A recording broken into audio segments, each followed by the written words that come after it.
Okay, you can stop blaming Red Ted, that was me. I forgot to put the battery on, which means it just runs until the battery dies, so it wasn't been backed up.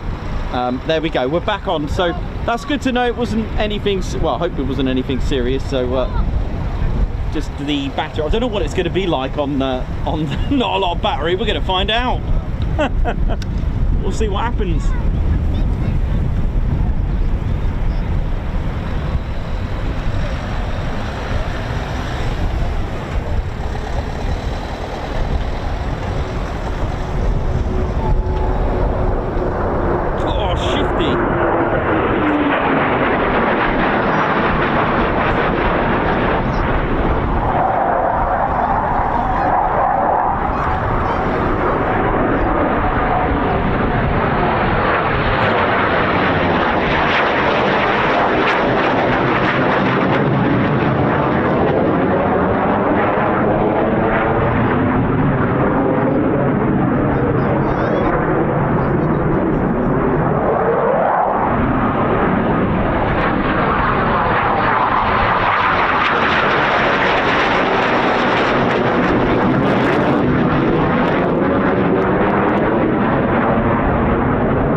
So we've got a bit of catching up to do then on this one. I'll got to do everything from scratch. It was a little error that I made. Never mind. God, I tell you what, the wind's picked up now.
go.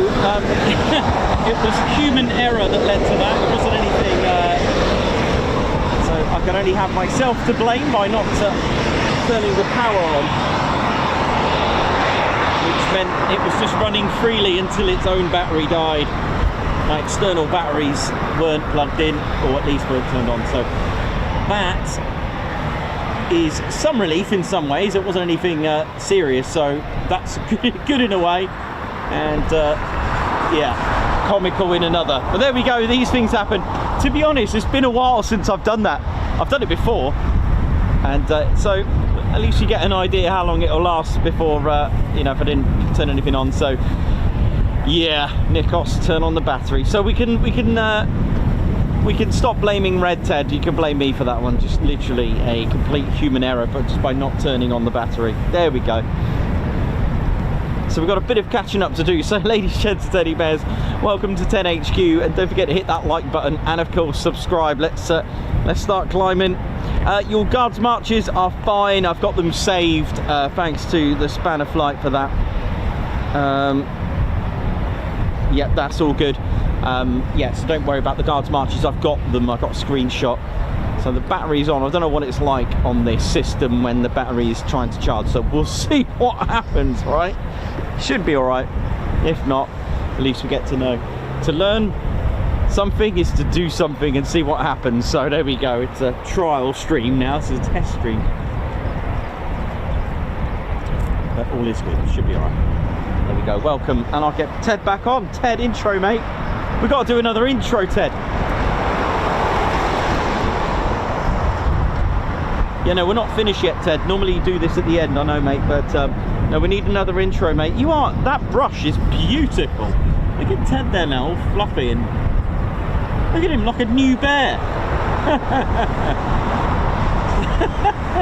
New Bear, the new clothes shop for bears. New Bear.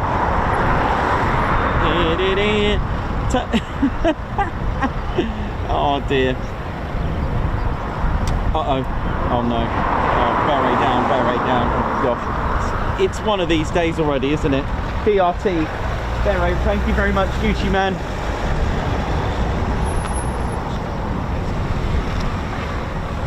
It's turning into a funny day today, man. Beret down, battery down, everything down, street down. We had everything down at the moment. There's almost, we haven't got a Nikos down, that'd be alright.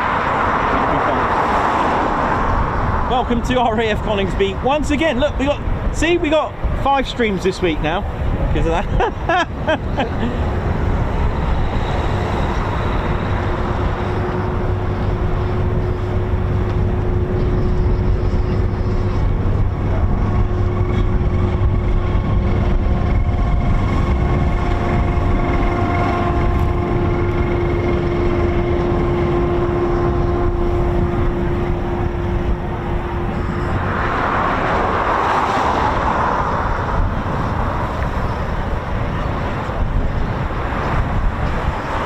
Welcome back everyone, thanks for joining us again. Hope you're all good and well. Bit of catching up to do.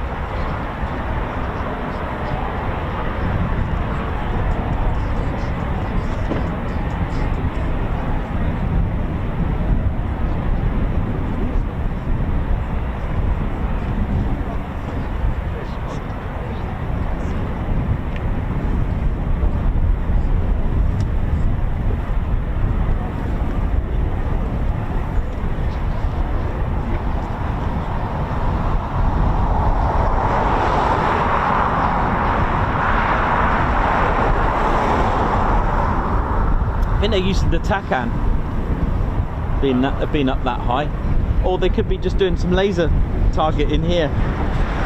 Hey, you got air to air? Ah, okay. If you've got air to air, you can listen to see what they're doing. Listen to hear what they're doing, not to see. Yeah, you know what I mean. Seagulls, they are.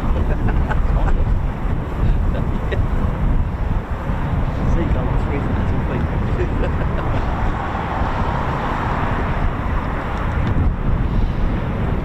What, ladies, gents, and teddy bears, how we doing? Hope we're all good.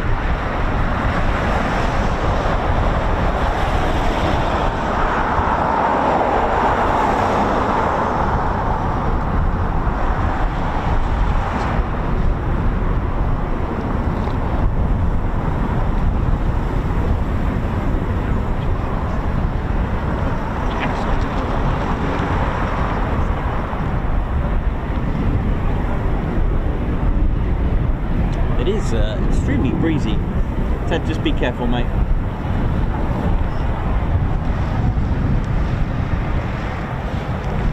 So, David, high five. Welcome to the Ted Coningsby channel. Welcome to the Ted Coningsby Squadron, should I add. Thanks for joining us. Thank you very much. Our latest and greatest member. Oh, yeah. Guards March to you. Thank you very much. These are from the previous stream. Dave Holloway celebrating 16 months, another month in the best community. Oh, yeah. Thank you so much, Dave, for the support. Babsar, high five and a poor pump. Thank you very much for gifting 5 Ted Coningsby memberships, a Guards March. Margot, thank you very much for the super sticker. Guards March, thank you very much. Mike Hunt, high five. How you doing? Thank you very much. Guards March. Welcome to the Ted Coningsby Squadron. Hey, Booster Nutter, Guards March, thank you very much. Thanks for the super sticker. Philip Knoll, celebrating 21 months membership. Guards March. Silver Trig, member for 25 months. Blue Sky and PTO, great way to start the week. Oh yeah, thank you very much. Sylvia King, 13 months membership. Hi Ted, looking forward to another week. Well, so am I. This is Davey, Guards March, 21 months. Oi oi TCS family, 21 months in the Posh Officers Lounge. Thanks all for looking after Davey. Thank you very much. Jonathan McD celebrating 23 months membership. Labour of love, Mrs. Davey. Thank you very much, Guards March. Rory Shields, high five and a Guards March to you. Thank you for joining us. Thank you for being a Ted Coningsby Squadron member. Guards March. Enjoy all the perks with that. Anne Hartley, 11 months. Thank you very much for your support. It's going on there. Oh, it's strafing. They're strafing, man. They're actually using the base as a target. How many have we got? I've seen this before. Okay, let's have a quick look. We've actually got high angle, 30-degree high angle strafing going on.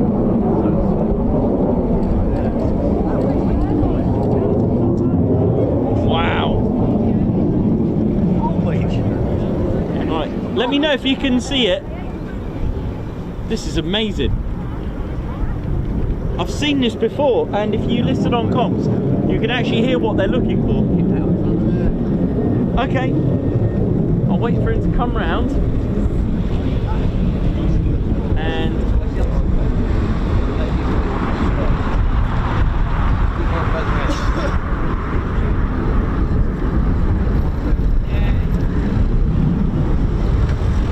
cool. Hang on. Give me a second.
We've now been turned into Hull Beach at the moment with some high angled strafing. Oh, there it is.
should be just behind me. Let me have a little look.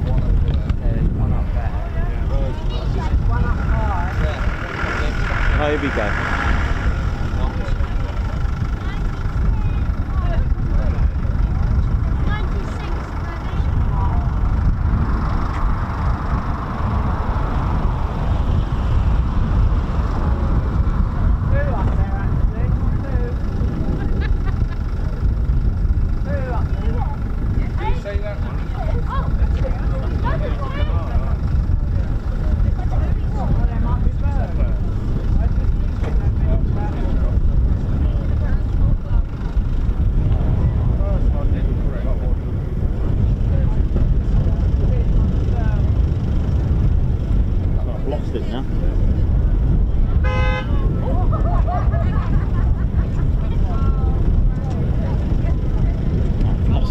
I mean, it's not a set of keys, is it?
Beach. If we get any more dry strafing, we've actually got a video of this before when we were at Reedham Lane of them using this airspace as their training ground for dry strafing, and I'm not sure if they were using my van as the target. It did sound like it. Oh man, that was cool.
Oi, oi.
looking at my ADSB just to see what is going on at the minute. So we've got two Typhoons that have just done two drive, like a dry strafe, of course, over the actual base.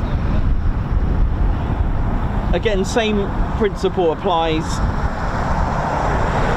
to get the request to get the request granted for a dry strafe. So again, in dry, and then the ATC traffic controller would confirm and clear the pilot to continue dry.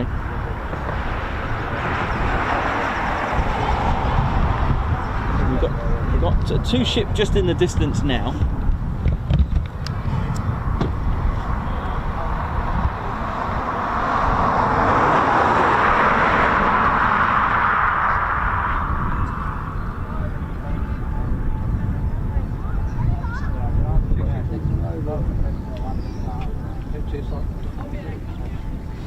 Just flying over, Kyle.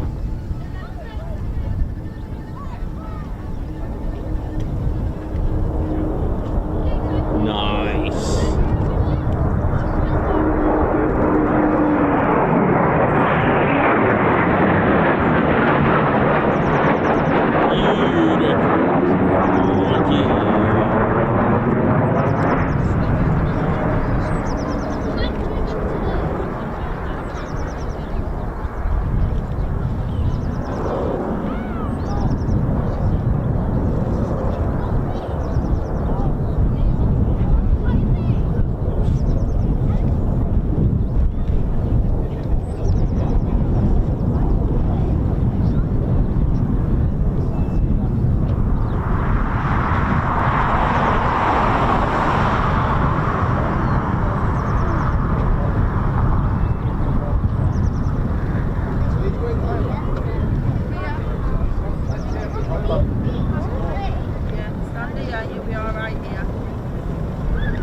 It's Teddy Bear's Ted Coningsby channel live here at TED HQ.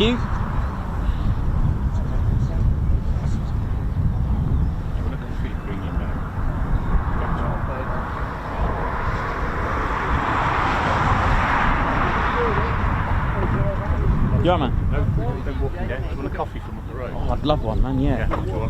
Coffee, 2 sugars, brilliant. Sounds good. Anything? Yeah, sounds good. Coffee does sound good, actually. Oh, I think we're going to get another strafe, I think.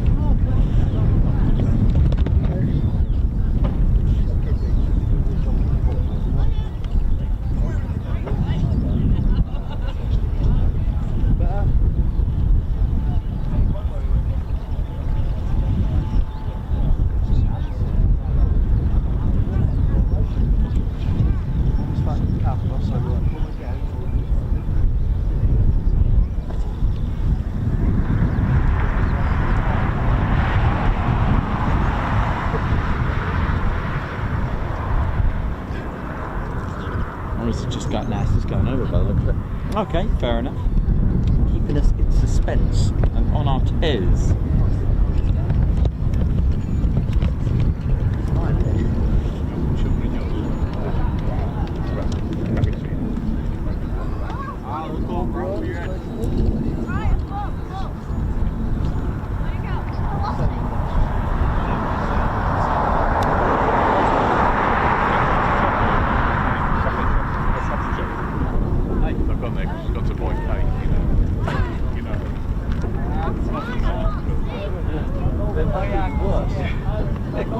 It's just to rub it in, you can't have this. So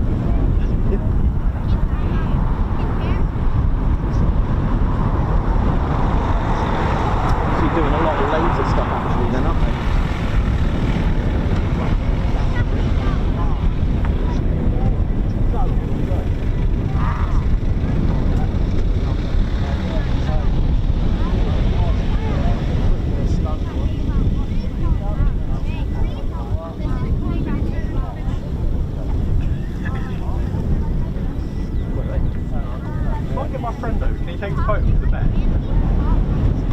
You want a photo of Ted? Yeah, with one of my mates. Yeah, I'll do that in a bit when all these have come back. Yeah, absolutely. Alright, but yes, no problem at all.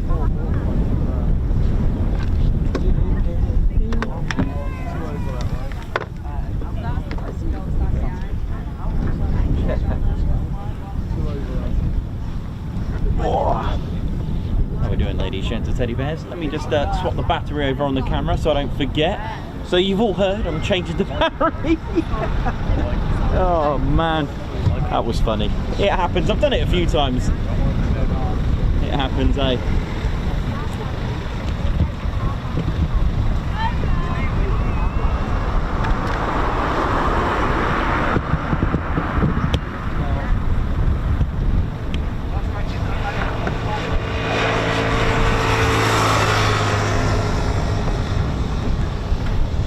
Whew.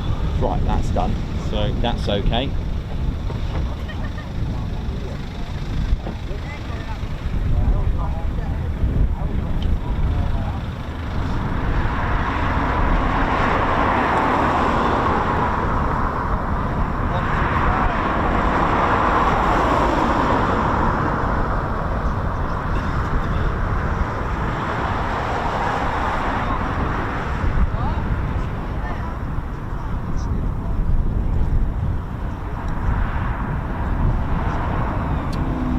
Thanks a lot everyone who's tuned in for the second time. Apologies for earlier, that was down to my error. But Red Ted, who usually gets the blame.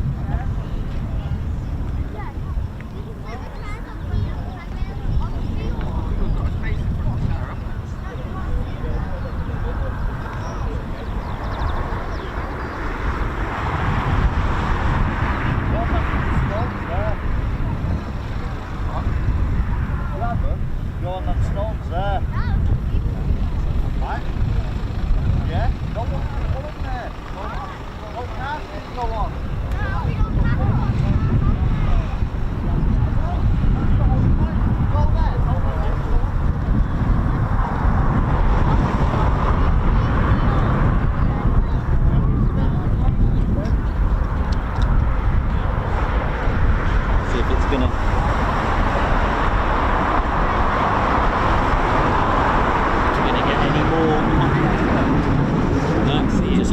and dry, as they say. Yeah, he was up.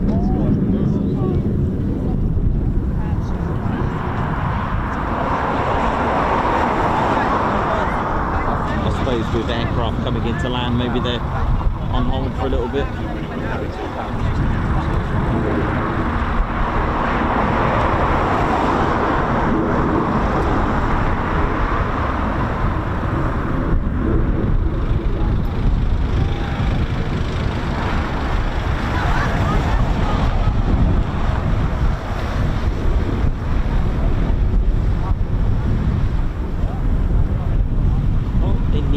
Stream we did have that beautiful four-finger formation. We also had 2 performance takeoffs as well and a pairs departure, so it was quite an action-packed mini stream, that, wasn't it? Plenty of departures as well.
with the way the wind is going, it's just some punchy gusting crosswind there.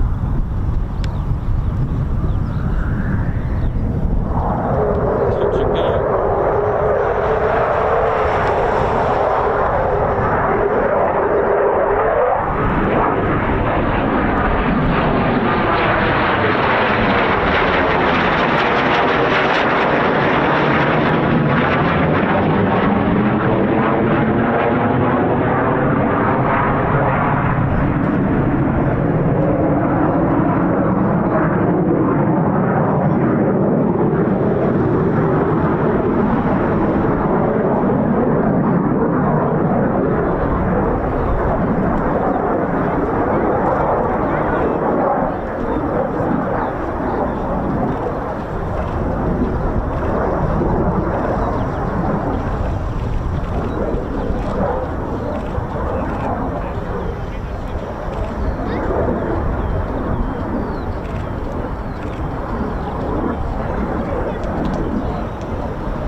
subscribe to the channel and hit the like button if you're tuned in. Let's get YouTube to recommend our stream.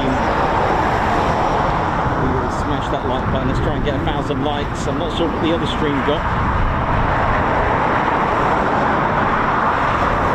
But we are back.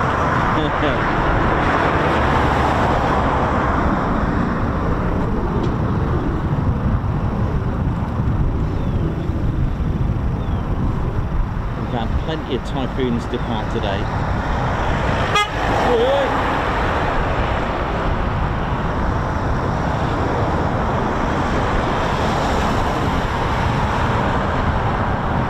Shout out to the Team Sweet who I met last week. Bless them. Hope they're well. Hope they're both good.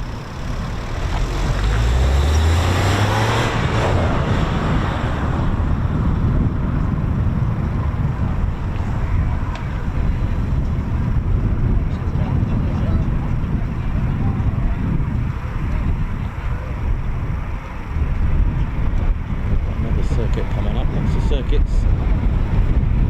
Thanks for joining us again, and like I said, if you hit the like button and join us, do subscribe to your one and only Ted Coningsby channel. 90k is not looking far away.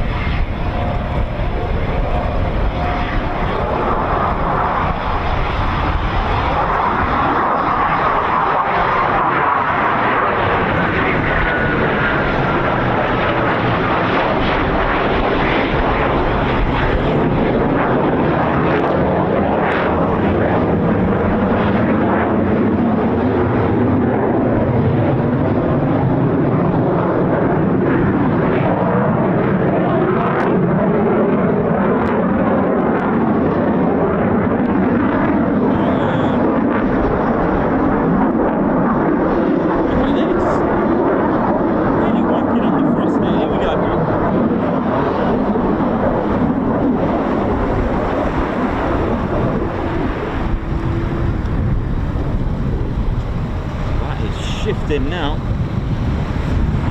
Max speed of the RAF Typhoon is a Mach 1.8. Got a bit of a tweak going on with the engine of the Royal Air Force's Typhoon. They've decreased the max speed slightly. They've tuned it to their preference. Now this could mean that the acceleration is a lot quicker, who knows, but Alright, try not to walk into bits and pieces down there. I love this angle, especially at low level when it's doing this. Oh, yeah, come on.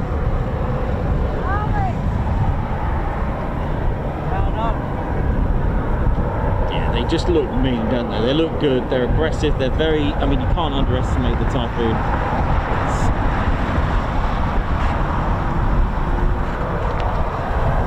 In 4 different countries: left wing Italy, right wing Spain, main fuselage Germany. There's some Italian components on the antenna wise on the back of the plane by the fin, and of course British. Yeah, look at this.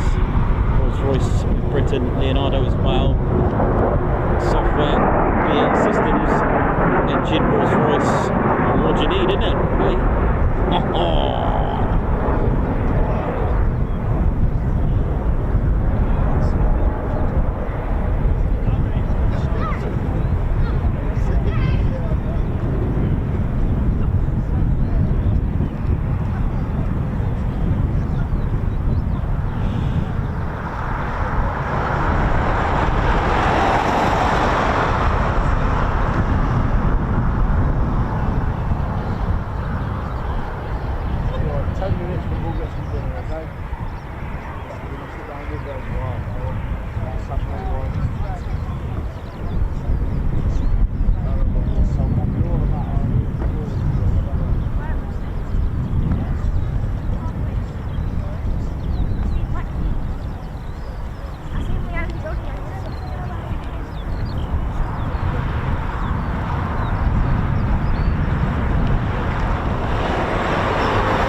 Low approach, I think.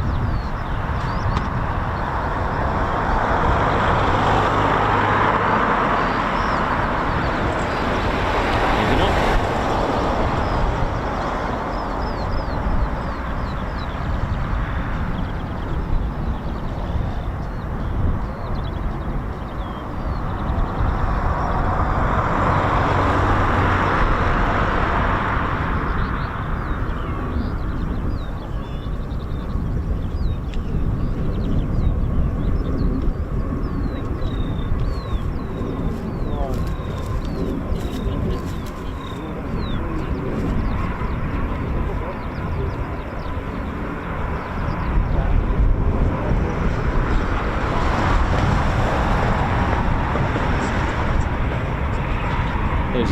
look at them in the S-duct. Look how low they sit if you think about where the engine sat. It's called an S-duct style intake, so shaped like a letter S. So if you were to look inside them, you can't actually see the compression blades, which especially is what radars like. They like heat, they like moving fans, but it's hidden. Radars will have trouble trying to find it on an S-duct. It's not dedicated just to the Typhoon. There are other aircraft that have this. You see some aircraft you can look straight into the air intakes and you can see the compressor, the compression blades and the fan, which, you know, heat and that kind of movement is what the radar are looking for. So got a couple of stealth attributes, although not naturally a stealth aircraft. Class as a what, 4.5 is it, if there is such thing, 4.5 generation with its fly-by-wire, low metal composition, and the S-duct system. It's got variable cowlings, those lips on the bottom of both intakes to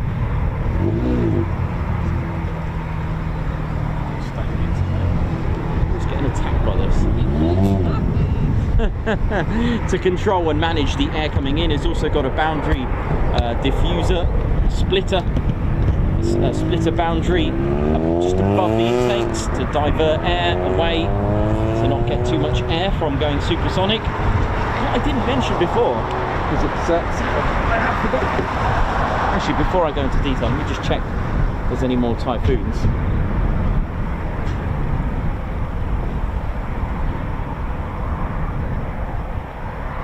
One just behind me, actually. It's quite high and dry. Yeah, I'll quickly show you. Actually, if I show you, then it's probably going to do something, so I'll wait.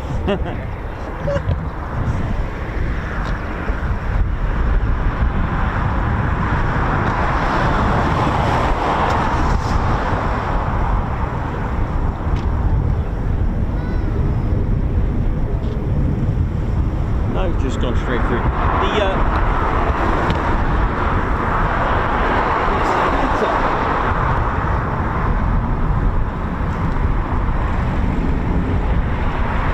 On the Typhoon has actually got lots of drilled holes here.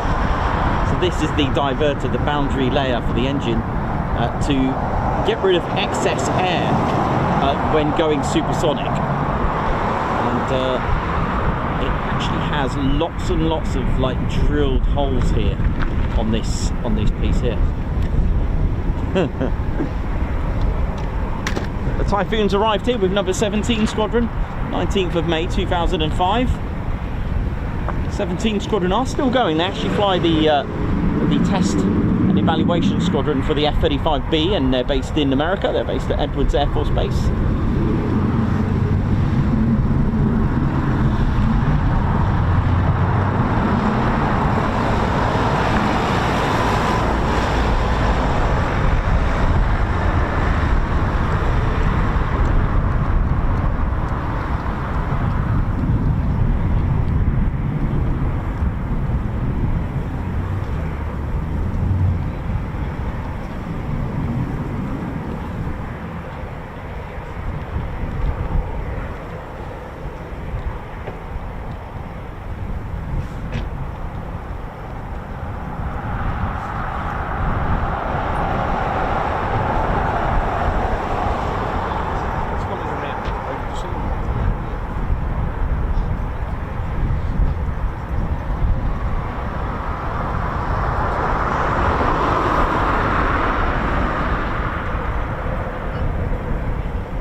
The two Typhoons that were just in the circuit doing some strafing have gone quite far out as far as Hong Beach in a minute.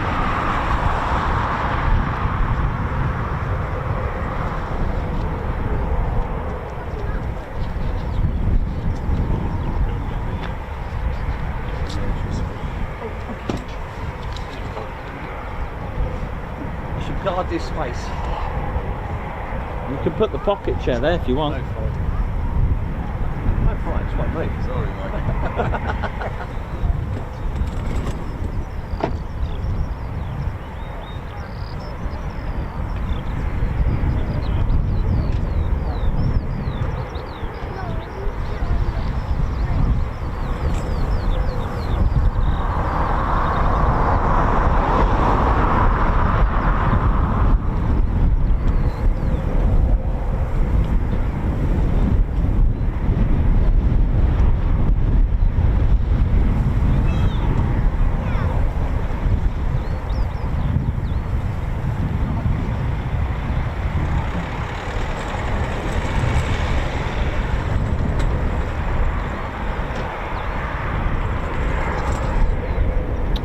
razors coming back in.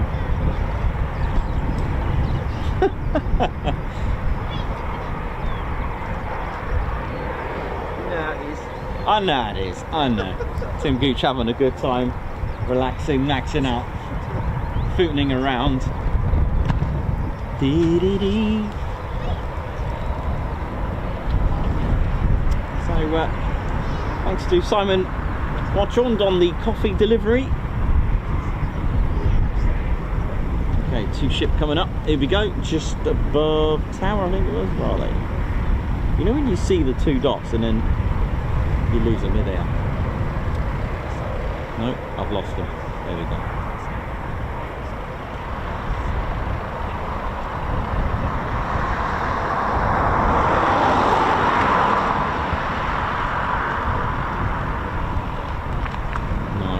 Nice with some, you know, few clouds, beautiful.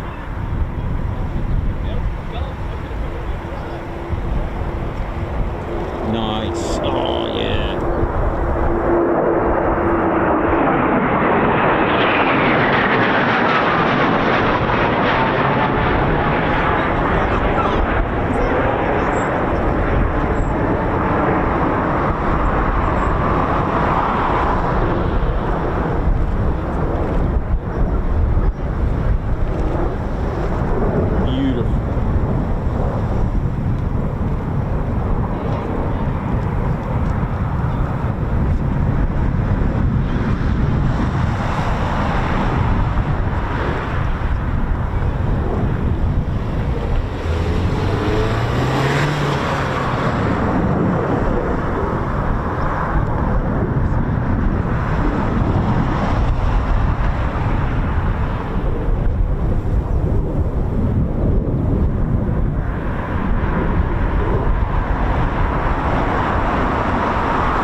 Fighter Squadron, the world's oldest dedicated fighter squadron. Been a fighter squadron since 1915. And that is classed as the world's oldest, I believe.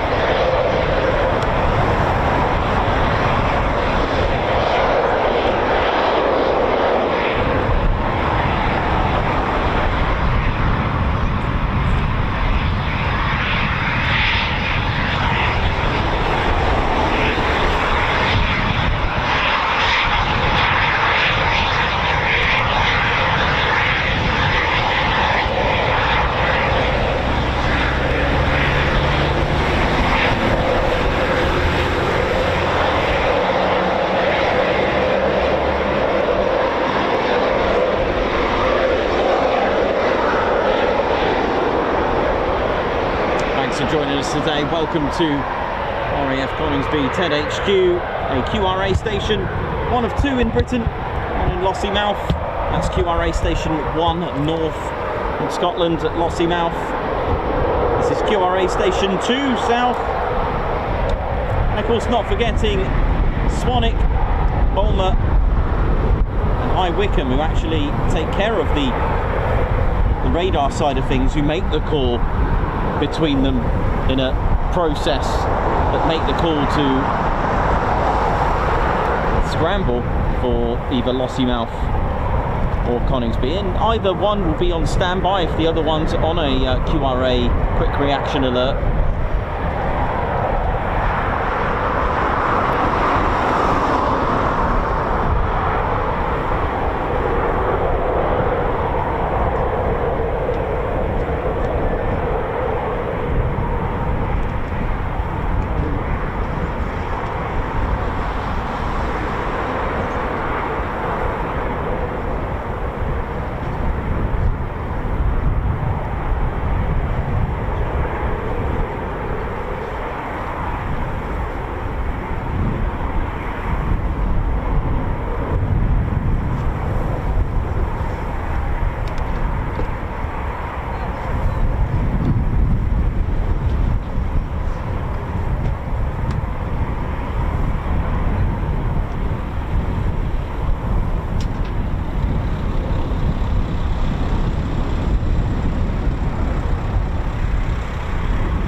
Sunday, yeah. Oh, I'll see you there.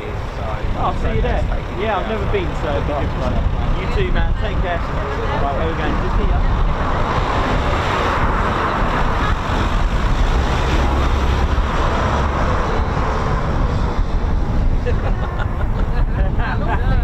Lovely, no problem at all. All right, you were here last year, right? Well, in June. Yeah, we saw you there. When it was nice and hot. Oh yeah, could just be those days, yeah. Don't know where that's gone. Oh, you alright, yeah? You good? Oh, what, today? Oh, happy birthday! Nice. Bye. Oh, nice, nice. Oh yeah. Skegness is all good, isn't it? That's the one, man.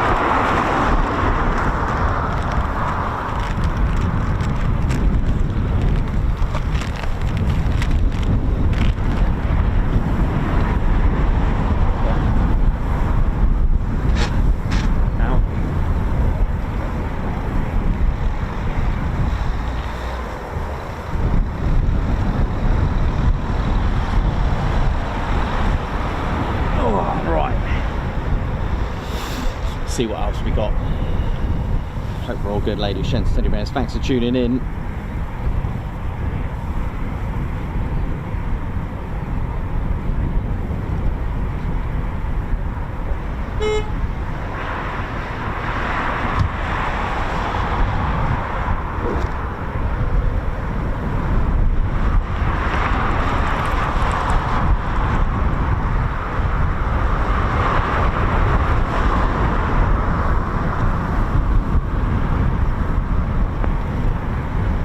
Windy, Ted. I don't know how you're going to hang on to that beret and flag, but do your best, eh?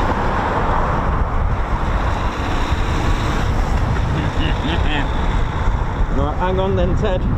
See if we can get some of these guard marches from the other stream.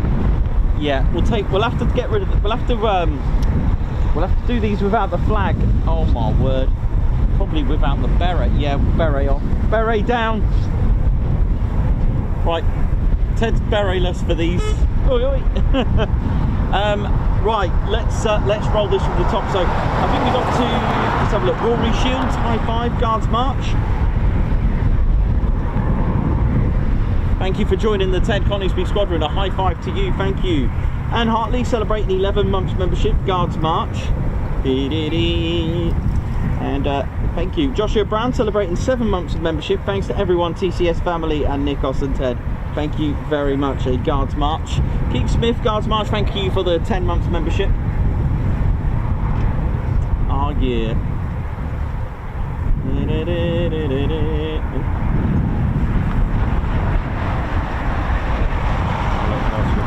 Goofy Goober 5892 guards march. Thanks for the 3 months membership. I think that's everyone, isn't it? That's from the last stream.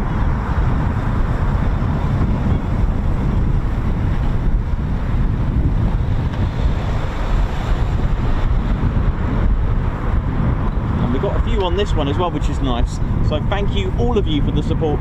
Robert Pimlock, member for 18 months. 18 months in this amazing community. Love all the commitment, Ted and Nikos. Thank you very much. Thank you for the Lecky meter to charge the battery, guards march. Margot, thank you very much for the super chat. Also got a Mike Roger who's upgraded to TCS Posh Officers Club. Doug Streams, member for 3 months. Sorry, Nicholas and Ted, hope you're well. Pat Galloway, member for 14 months. What an amazing 14 months it has been. Guards march. A guards march high five and a paw pump for Lilo Doublefly, who's gifted 5 Ted Coningsby memberships. That is amazing. Here comes Simon Marshall with some coffee. Hey! Sue W, high five. Thanks for gifting a Ted Coningsby membership. Guards march. Is that Simon? We've got people. There's people in there. We've asked him to get... Thanks a lot, Sue. Doug Streams upgraded to TCS Posh Officers Club as well, guards march. And Marnie celebrating 21 months of membership. Oi, oi, everyone. Thanks a lot, Marnie. And I hope we're all good. It's extremely gusty at the moment. It's not very good. But we're doing our best to hang on and try to make it as enjoyable as possible, with the exception of remembering to turn on the battery, Ted. I know. Silly me. It's age, I think. I don't know.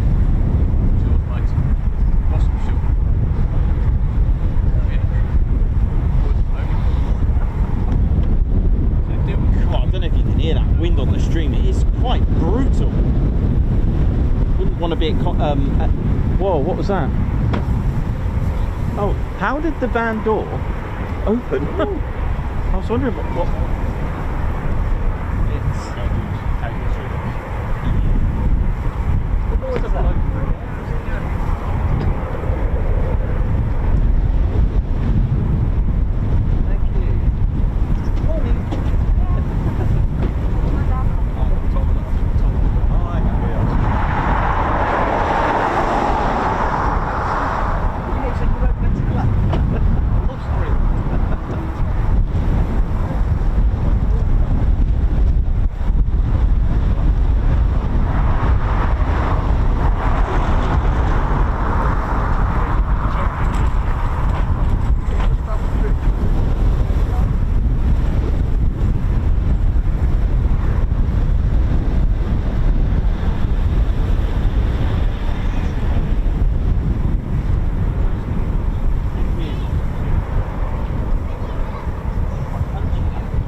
well, the sugar did not end up in the coffee. Oh my god, I've got sorry, I've got surf in here. What are you there? Surf. There's Surf? actually waves in here. Some sort of frothy one. Oh, with the wind. It's coffee surfing. the sugar was meant to be for the coffee, but it's ended up in people's mouths. Hey, darling, isn't it sweet out here? Right, yeah, mate, you're alright. I'm taking off that. No idea at the minute. A few come in, so.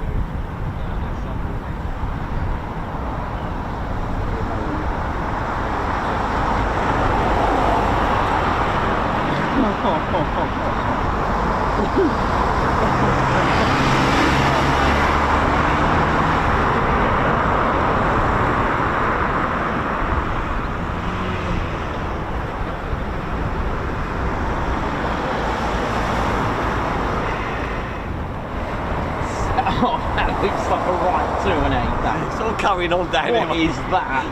Oh my word. Thank you, Tracy, for this.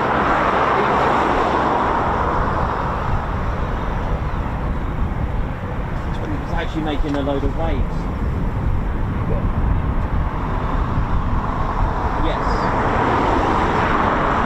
Yeah.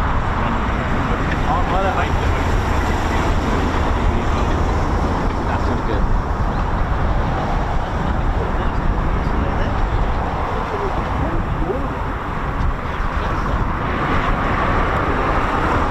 Ladies, gents, teddy bears, just having a quick coffee. Not hammered. Nice, isn't it?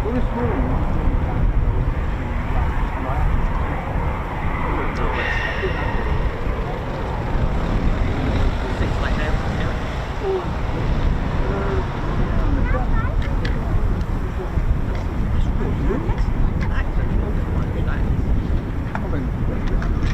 Nice to fish the O's on the O's. We live on the O's. 8, 10 ounce. That's a spot.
That's what it is. I didn't have a coffee this morning. I didn't have a coffee, it ran out. I think if I don't have my coffee in the morning, I can't do it.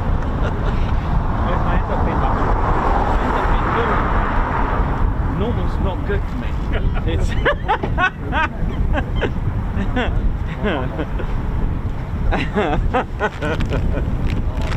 oh dear, oh dear, oh dear. Get worse as I get older, innit? Nah, it is. Right. Right, how we doing, ladies, gents and teddy bears? Welcome to the Ted Coningsby channel. And it's a rather windy day. Hope we're all good. Ted and I are trying to survive up here. It's we've had a bit of fun this morning with a few well, human error, shall we say. But I hope you're all good and well. Hope you all had a great weekend, ladies, gents and teddy bears. How were you doing? I am now going on the chats to see if you're all good. 15 cows. Woo! Hope we're all good. Doug Streams, if you need the link, all you do is click your YouTube perks and it will show you the link there, and then you'll be able to connect your YouTube channel to your Discord and interlink it. Mark Dudley, hope you're good, thank you. Thanks Argan, how you doing? Spanner Flight, keeping things sweet and neat in there. Thank you very much. Rock Ape Chappy, who's going slightly mad as well, like me.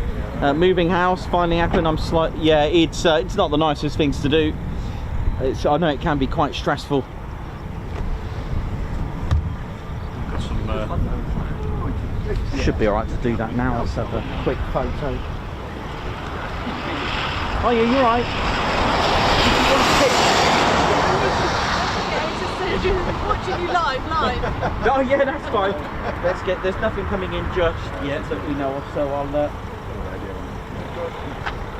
Right, here we go.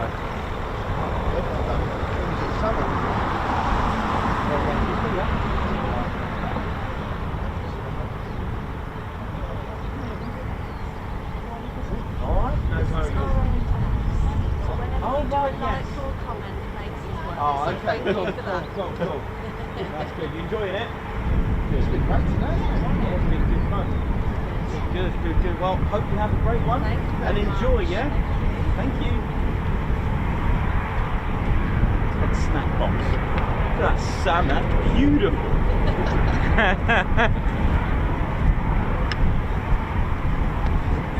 So Ted's just Ted's gonna go on break while I chat history and an aircraft. Ted, what you got there, mate? Looks delicious.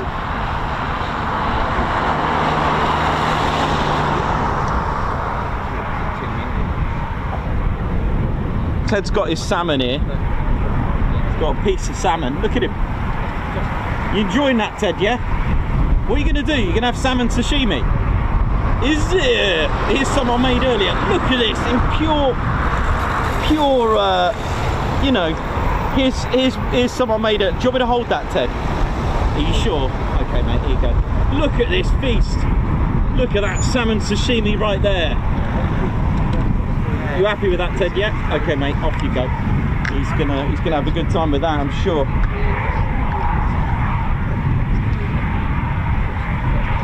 Love it, Ted, love it.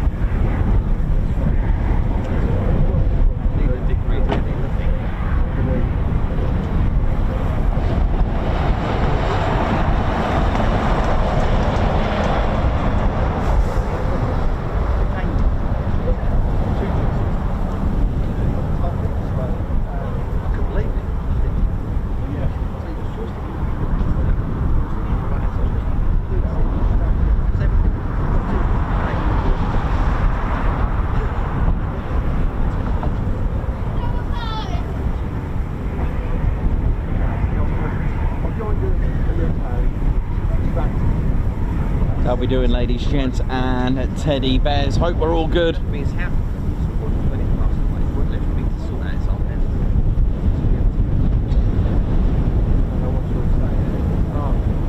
got photos of it.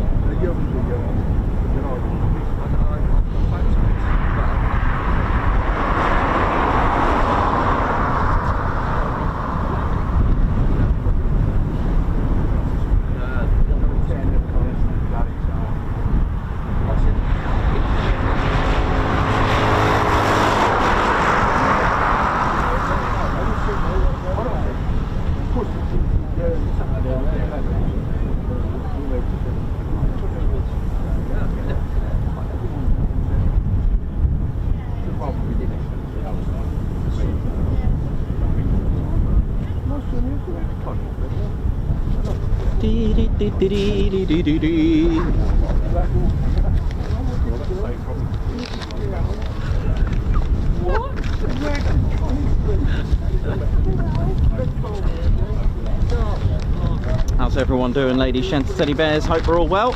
Welcome to the Ted Coningsby channel on this very, very, very windy day. It's one of those days where it's just frustratingly windy and you've got bits and pieces flying everywhere, but nevertheless it won't stop us. Ted Coningsby channel. So welcome, ladies, gents, teddy bears, to this vicinity and part of the world, Lincolnshire, Bomber County, ladies, gents, teddy bears. And that's the nickname given, or at least the name given, Bomber County, to the number of Bomber Command stations built in the county. And aircraft of Bomber Command included various aircraft. Now, when we think, like I've always said, when we think of bombers of World War II, well, when I first started this, I could only think of one, and that was the Avro Lancaster. I mean, that's the only one I could think of, and there it is. Look at this. It's the only one I could think of here. But of course, oh, look at the engines go. Oh, it's that windy. Look at it. But there we go. There were, of course, loads. So what's the first bomber that, you know, World War II bomber that comes to mind? Let us know in the comments. But there were, as I said, loads, from B-17s, B-25, B-26 as aircraft taking off, B-24 Liberators. Of course, you've got the Lancaster, you've got the Hampdens, Manchester, Battle, Blenheim, Hampden, Wellesley, Wellington, Whitley, Manchester, Stirling, Halifax. In Bomber Command, they did actually have the Mosquito, even though the Mosquito wasn't really a dedicated bomber. It was almost like a fighter bomber multi-role aircraft that could do it, but it was used in Bomber Command as a Pathfinder. Now, Pathfinders were literally a leading group to lead the bomber stream and actually drop flares. These are the Mosquitoes. Look at it, beautiful. And they'll lead the bomber stream. Who will, see if I can do this without dropping them all. So they would lead the bomber stream, and the Mosquito would drop flares on the targets. They used like oboe, they used loads of different, they used flares, all sorts of. Got an F-35 above us. So they'll drop flares on the targets, and the idea was then to be more effective than the Lancasters or the bomber stream, whichever was going to drop the bombs behind them, were going to then aim for the flares, so, you know, to illuminate the target. These two actually were based here as well, but we'll talk to you about that in just a moment. Pop those down there on this windy day. We have had a few failures up here once before, but we do have a departure. See, when I talk history, we always get a I thought we were going to get a departure. Where is it? Pretty sure I've seen the... Yeah, there you go, look. There you go. Pretty cool, isn't it? But yeah, Bomber Command had all those. And then further on, they also had the Avro Lincoln, which is the successor to the, or at least the upgraded Avro Manchester, which served later. And then they also had the Boeing Washington, the English Electric Canberra, the Valiant, and the Vulcan, and finally the Victor, until they deactivated in 1968. And of course, as we know, the Victor went on to carry on a very new age for the Royal Air Force, and that was air-to-air refuelling. Okay, let's get this takeoff. Let's catch this ride.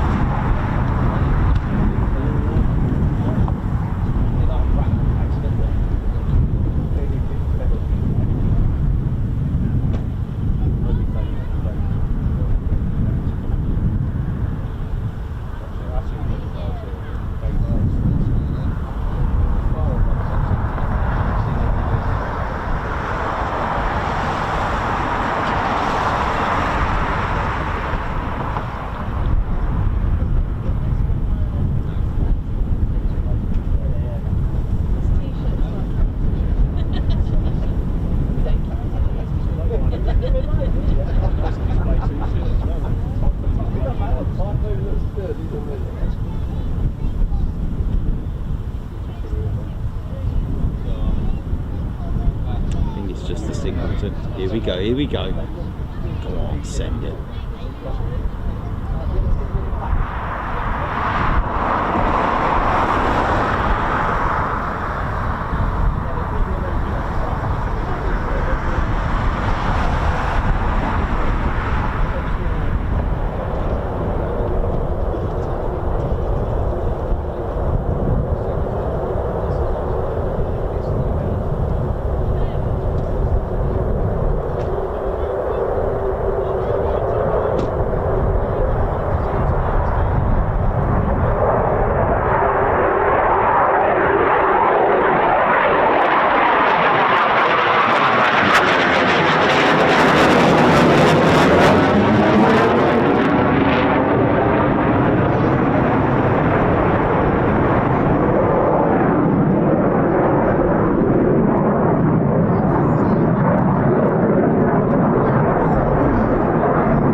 Beautiful. That's alright. It's good enough. Kept that sweet and neat.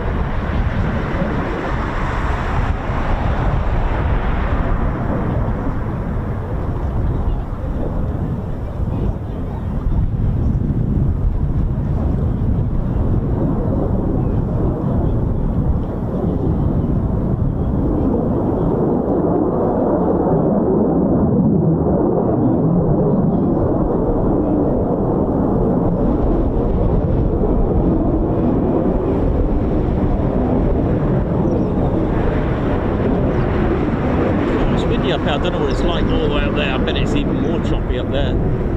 Surface winds and winds up there are, I can imagine, a lot more multiplied. Oh, see, punch a hole through the sky.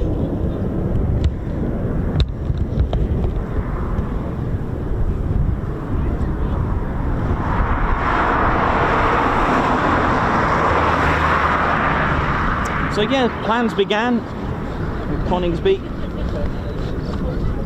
to start building an airfield here in 1937. Of course, things like that take time.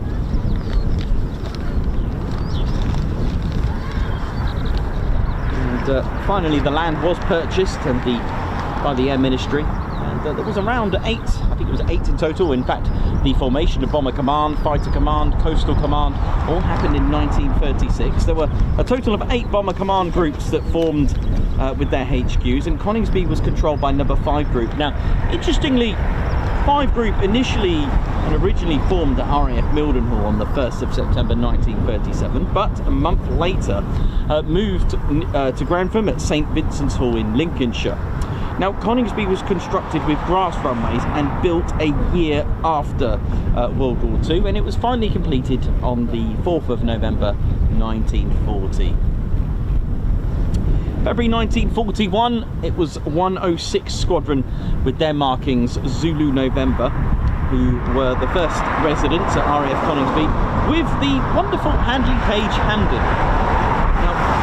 They were nicknamed the Flying Suitcase as the aircraft was so cramped. In fact, the fuselage was only 3 foot wide, and 106 Squadron went straight into combat following a month of their arrival with raids over Cologne. And for those that are not familiar with the very first aircraft that arrived here at RAF Coningsby, the Handley Page Hamden, which I will get. Nicknamed the Flying Tadpole, or Flying Suitcase as well. Look at it. So this was the first aircraft, the Handley Page Hamden, ladies, gents and teddy bears. Look at it, beautiful. One of the sort of, it's got a bit of a Bristol Blenheim about it as well.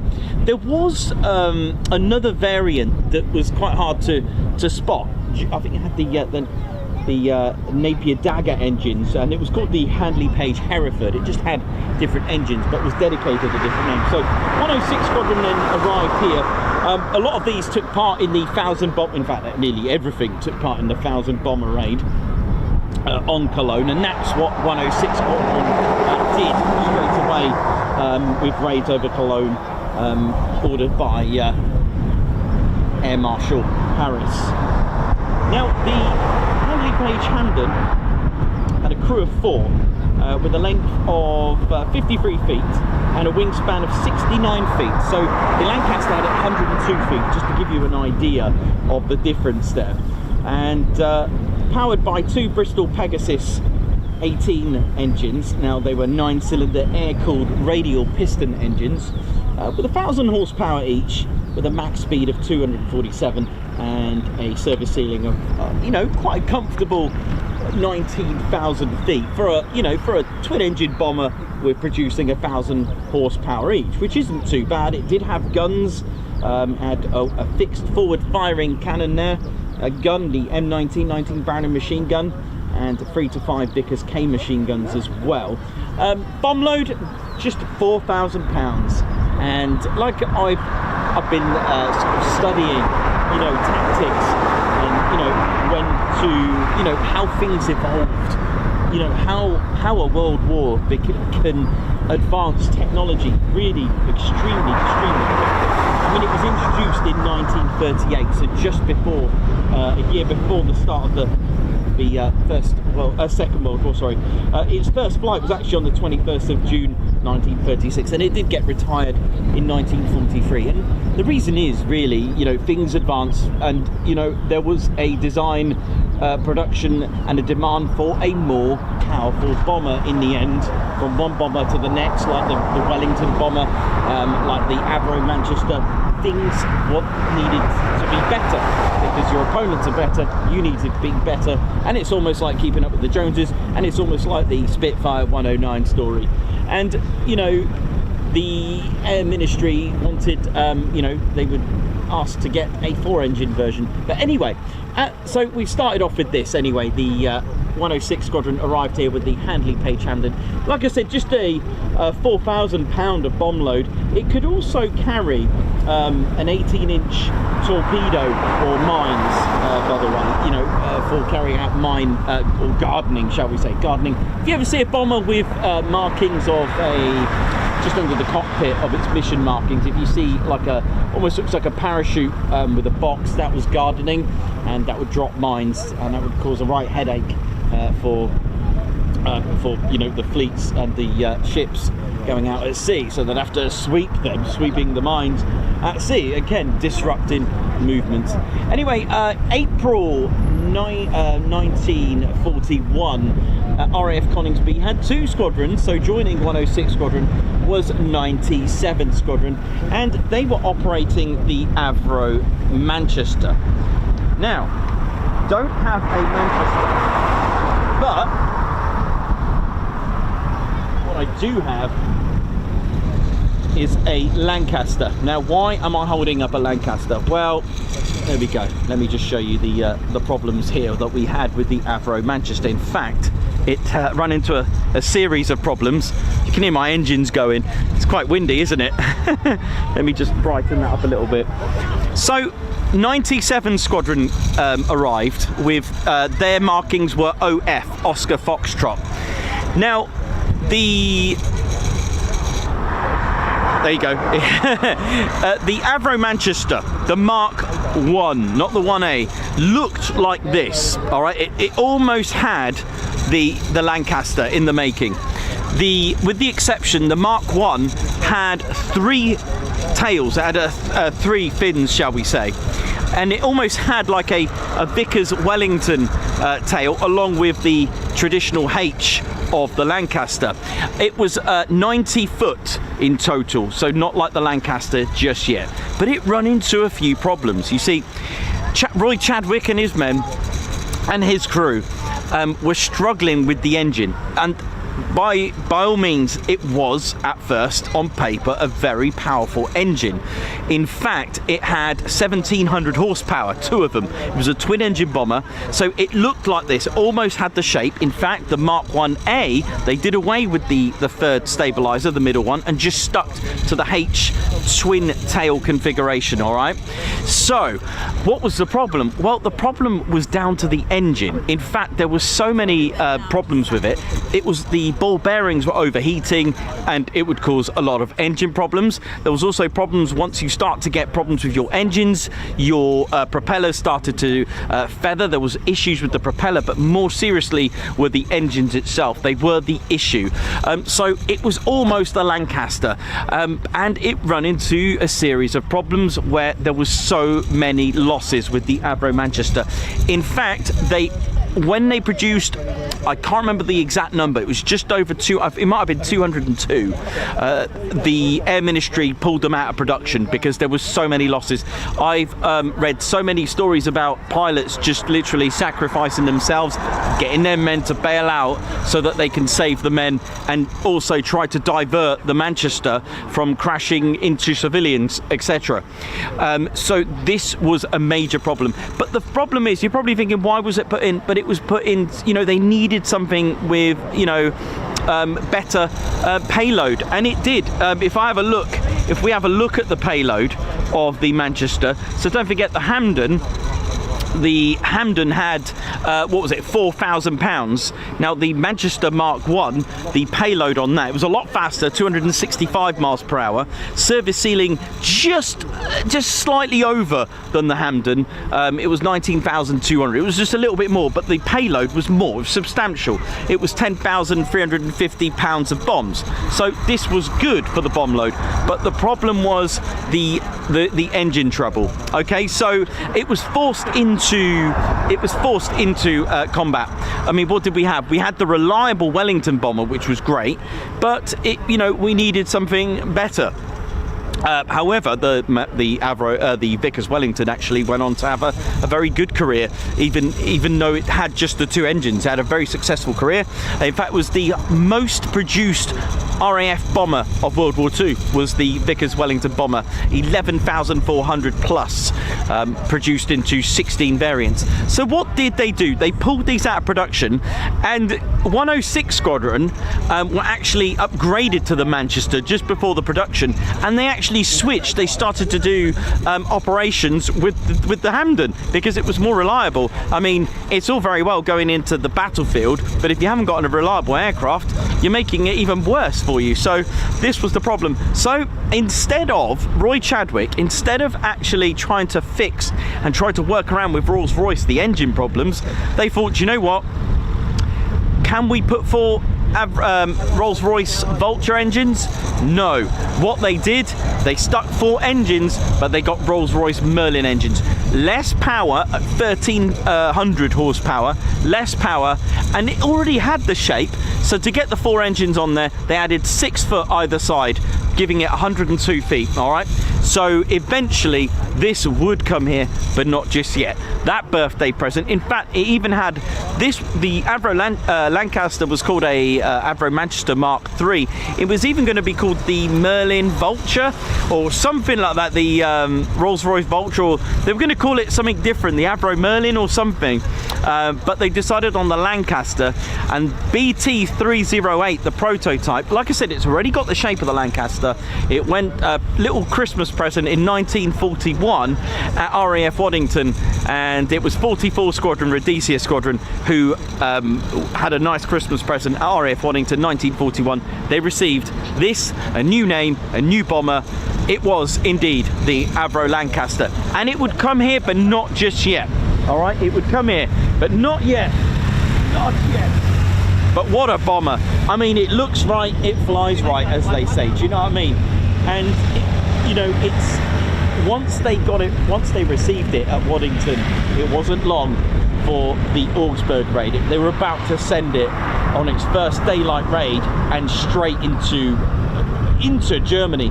That's another story for Waddington, but the thing is, I kid you not, all the facts that I've read is that when they revealed the map in the briefing room for the sortie for that morning, Airmen actually thought it was a wind-up, a joke, but they didn't know whether to laugh, or there was actually laughter, because they thought, what, a daylight raid? No one's ever been into Germany at night, yet alone in the day. But it was 44 that were going to lead, and it was Coningsby's 97 Squadron, although they did move, and I'll explain why they moved 97 Squadron. In fact, they moved to RAF Woodville Spa. So, ladies, gents and teddy bears, in 1942, 106 Squadron was to have a new wing commander, aged just 23. It was Wing Commander Guy Gibson, and he took command of the squadron, increasing the morale of the squadron, and all they needed now was the Avro Lancaster. But the problem is, and this is why, they didn't get the Lancaster just yet. You see, the problem with the Lancaster and the problem with heavy bombers, grass runways are not suitable. Coningsby does actually have a grass runway. You see the two, this little like bright marker and there. Now they can actually practice grass landings with the light aircraft like the Spitfire and the Chipmunks, which I've seen them do it. You can't do that on a Lancaster. You need hardened runways. So what do? You close your runways. So early in 1942, they were about to close the runways. But during that time, just before the closure, Guy Gibson got himself back into flying, by the way, with mine laying in the Baltics on the 22nd of April 1942. He even carried out 3 more sorties in the Manchester during the following 3 weeks as well. But Gibson was a great commander and a pilot for the squadron, that he was highly recognised for his 18 night sorties, which 6 were consecutive, and the squadron was improved. Performance was noted by analysts of 5 Bomber Command, and this led on for him to become the commander of Squadron X at RAF Scampton, a special squadron to become for the Operation Chastise. That, my friends, is the Dam Buster raids. So, 30th of May, Coningsby's runways were about to close, but Coningsby did take part in the 1000 bomber raid. Now, as I mentioned, grass runways are not suitable for a heavy bomber such as the Lancaster. So what they did, they closed RAF Coningsby between sort of early mid 1942 to 1943. 106 Squadron moved to Syerston and eventually went to RAF Metheringham after that. 97 Squadron moved to RAF Woodhall Spa, and led by Squadron Leader Nettleton, Squadron Leader Sherwood. He went on to the Augsburg raid on the 17th of April 1942. So 97 Squadron were led by 44 Squadrons. Squadron Leader John Nettleton, VC. He led the way. He led that. And it wasn't very...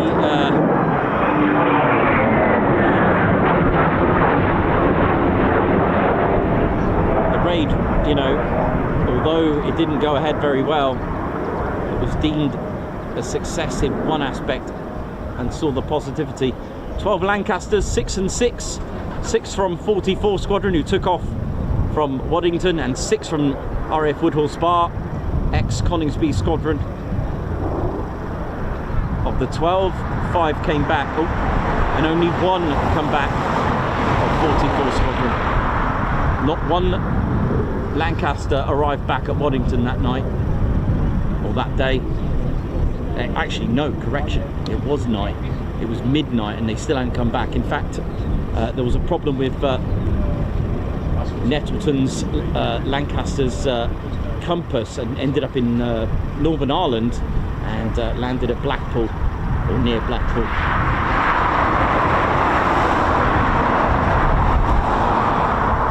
So 1943 though, Coningsby did get the Class A hardened concrete runways, and the first to come here was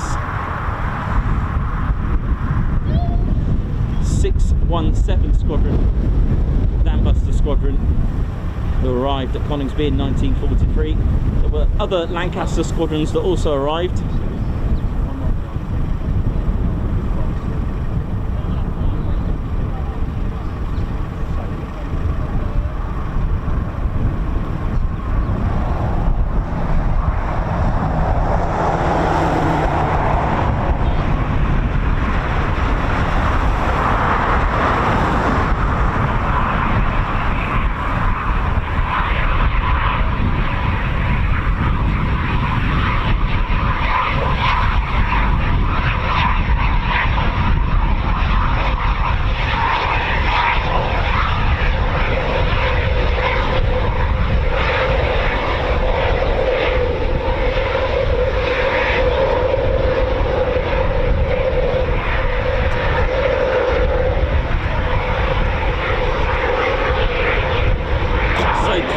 Runways suitable for the Lancaster, with 6 directions of travel in that letter A triangular configuration.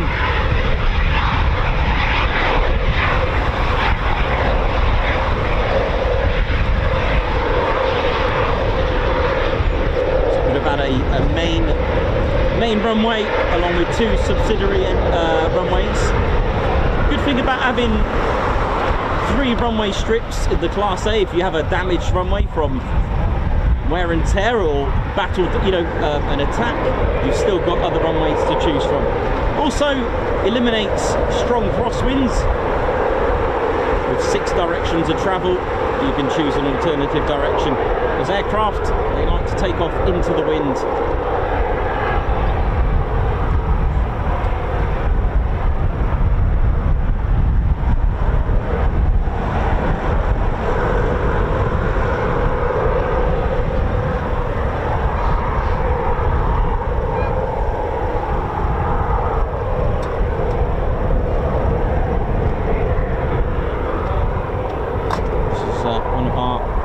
Tranche-free Typhoons.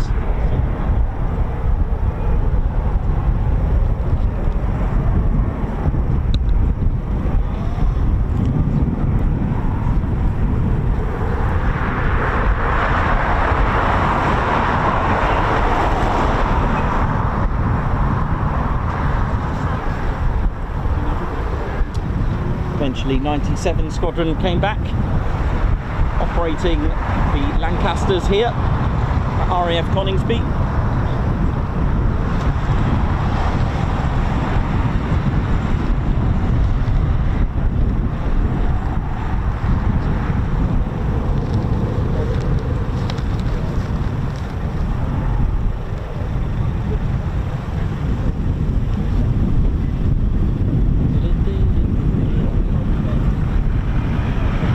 Coningsby also took part in the D-Day operations as well on a raid, and it was 97 Squadron. There are 18 Lancasters. Imagine that, eh? Imagine that.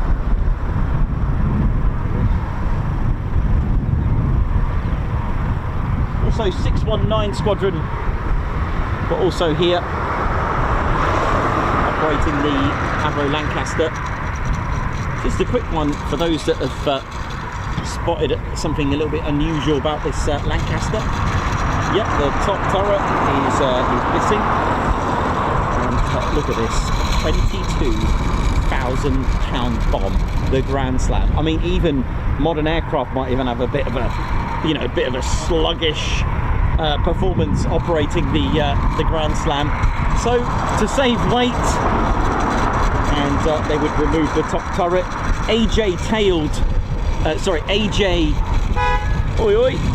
was the Alpha Juliet, was the markings for 617 Squadron, and you'll also find on your model that if you've got an AJ Squadron code, that's 617 Dambusters, you'll also notice the top turret missing, again to save weight, space saving for the Dambusters raid, the bouncing bomb designed by Barnes Wallace, that idea. Also another secret squadron, I'll try and remember the highball, that was it, I keep saying hardball, it's the highball, sorry about that. Also Barnes Wallace designed the highball, a round version of the bouncing bomb with a backspin as well, so that it was designed to annihilate and try to destroy the Tirpitz. Winston Churchill and Bomber Harris, they wanted that Tirpitz gone, but the highball didn't actually go ahead operationally. But anyway, the squadron code Yankee Zulu was also a 617 Squadron Lancaster. Why? It was only when they were carrying the Grand Slam £22,000 bomb. Now I know what you're thinking. I've always talked about thrust to weight ratio. Yes, sticking a £22,000 bomb on a Lancaster had its downfall, had its cons, because it wasn't very manoeuvrable. In fact, takeoff was extremely dangerous with all that weight, and it would, if you were under attack, you weren't able to do any evasive manoeuvres either, or at least manoeuvres that you were used to doing. So there were problems with doing that. And of course, as I mentioned on the night, D-Day, 6 of the 6, 1944, 18 Lancasters from RAF Coningsby were going to take part in the D-Day operations, the sortie. And I've always said I've always said about OTUs. I've always said, and I've been understanding what Jimmy Carter was on was trying to explain. Ladies, gents, teddy bears, when we think of D-Day, we think of the sacrifice, the brave men, and what was going through their mind. Some of these men, would go in, day out, and do sorties consecutively. It is not fear that actually puts an airman out of proportion. It's not fear. Fear makes you sharper. It is panic that some of these young men, 19 and 21, average age, isn't it, 21 for a bomber? 55,573 men were killed, gone in bomber command, just in combat. 10% of that, by the way, was OTU, operational training units. That's over 5,000 men lost just in training. And I'm now beginning to understand what Wing Commander Jimmy Carter meant. Now, Wing Commander Jimmy Carter was the commander for 97 Squadron in 44, and he led the Lancasters to D-Day, and he actually said, "Thank God I'm not in OTU now." And I come to think about how many losses that is and how dangerous it is. We're talking about youngsters. Anyone on the stream are in their 20s. Can you imagine going into hell and back, flying one of these? Look at the technology we have today. Look at the measures they at the time, this was advanced. This is what we had. But over 5,000 men killed, lost in incidents of training. It wouldn't happen today, would it? But I'm thinking now, I think Wing Commander meant to say that, wow, it's actually safer to go on a bombing raid, and the thing is, what I'm also understanding, don't forget Normandy, where it is, it's just off the coast, so they weren't going deep into Germany or deep into occupied Europe. Do you know what I mean? So this was quite confident, but I'm beginning to understand that. I think Carter was actually feeling confident and a lot safer going into an actual bombing raid, not too deep into an occupied territory. But unfortunately, it was this flight and 3 other Lancasters that would actually cost them all their lives on that flight, ladies, gents, teddy bears. Because I've always said, as ready as we were to scramble here in the UK, as ready as the World War II Germany were ready to scramble as well. It was in their interest. They were serving as well. They had their duty to scramble as well, and that is exactly what was happening. There were already night fighters ready to scramble. There was a lot of tactics that they would use their 190s. They would drop flares to illuminate the Lancasters. Also, what they were looking for were the heat, the flames coming out of the engines or the exhaust as well. This was another problem in early stages. And one day I'll talk about how evolution of combat and tactics actually developed. It's actually quite I was trying to draw it all out. It was quite interesting to draw it out. I started off with I know this is going to sound weird, but I started off with 2 cavemen, one cave over there and a cave over there. They were all right until they had an argument, and then tactics, and it developed and developed and developed. And it was quite an interesting way I've done it. I might even make a little video about it, how it got onto aerial combat, because it is a new thing, aerial combat. We don't think of aerial combat in the 1600s. We don't think of aerial combat in the 1800s. It was only until 1903, the Wright brothers, I think I got the date right, and then I think it could have been an Italian that brought this, aviation into effect for military. I think I'm still reading and still learning. But anyway, ladies, gents, teddy bears. Unfortunately, Jimmy Carter, his Lancaster Zebra flight, so it would have had an Oscar Foxtrot with a dash and a Z on the fuselage. And the moon played a major part. The moon was shining brightly. Again, the moon, enemy, it could be your enemy or your friend. It will light you up and it will light your target up, and it will cause a silhouette, so you have to be careful. And also, if you have one of your bombers getting shot at and in flames, that will light you up like a torch. So sadly, they were the first ever losses of the Royal Air Force, of D-Day, of the Royal Air Force was from here. Sadly, rest in peace. Jimmy Carter and crew. So that's what, 28 men just gone, just like that. And they were so confident with that. But yeah, that's the story there. And it was Eberspacher that claimed aerial victories that day as well on those Lancasters. I think 3 were done in 2 minutes, and in just a few minutes 4 Lancasters were lost just like that. Those brave men, and then those that survive, those that see their fellow Lancasters just... I've been in a virtual reality at Marham, a VR, and do you know what? It really hurt me to see that Lancaster go down. It was really sad, and it's like, I know it was virtual reality, but like, because you can hear a little bit of fear in the voices, because it was that raid, that Berlin raid of 207 Squadron, the VR, was a real recording, and I cannot believe BBC crew actually went in a real bombing raid. I mean, how brave are you of the BBC? They went in to record it as an audio. They had like a little recording needle, almost like some sort of like a vinyl record player, and it was recording it. It was the only bombing and fighter they actually took down. They got a 109, I think it was. I think they got a 109. It was the only recorded audio in history of a Lancaster shooting down, or at least a bomber shooting down a fighter. It was just, wow, I just could not believe what I was. But then I thought about it, I was like, 2 members of the public, okay, they are working in the media, they're working for the BBC, actually going on a real bombing raid. Unbelievable. And then you think about these young men had to do this day in, day out. Different breed, absolutely different breed. I mean, I mean, if you know, I'm thinking about my age, I would, you know, these men were in their early 20s. Some of them even lied just to be in this, and I always find that fascinating as well.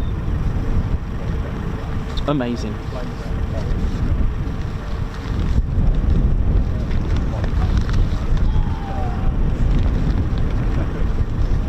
So I'll let you think about that for a moment, ladies and gentlemen, bears, because it is like I said, it was a completely different breed. I've just those that follow the Discord know that I've just got this amazing book called Luck of the Draw, and it is, oh man, I've only just started reading the first chapter and it's got me already. It's got me hooked. Recommend that, Luck of the Draw, real amazing book.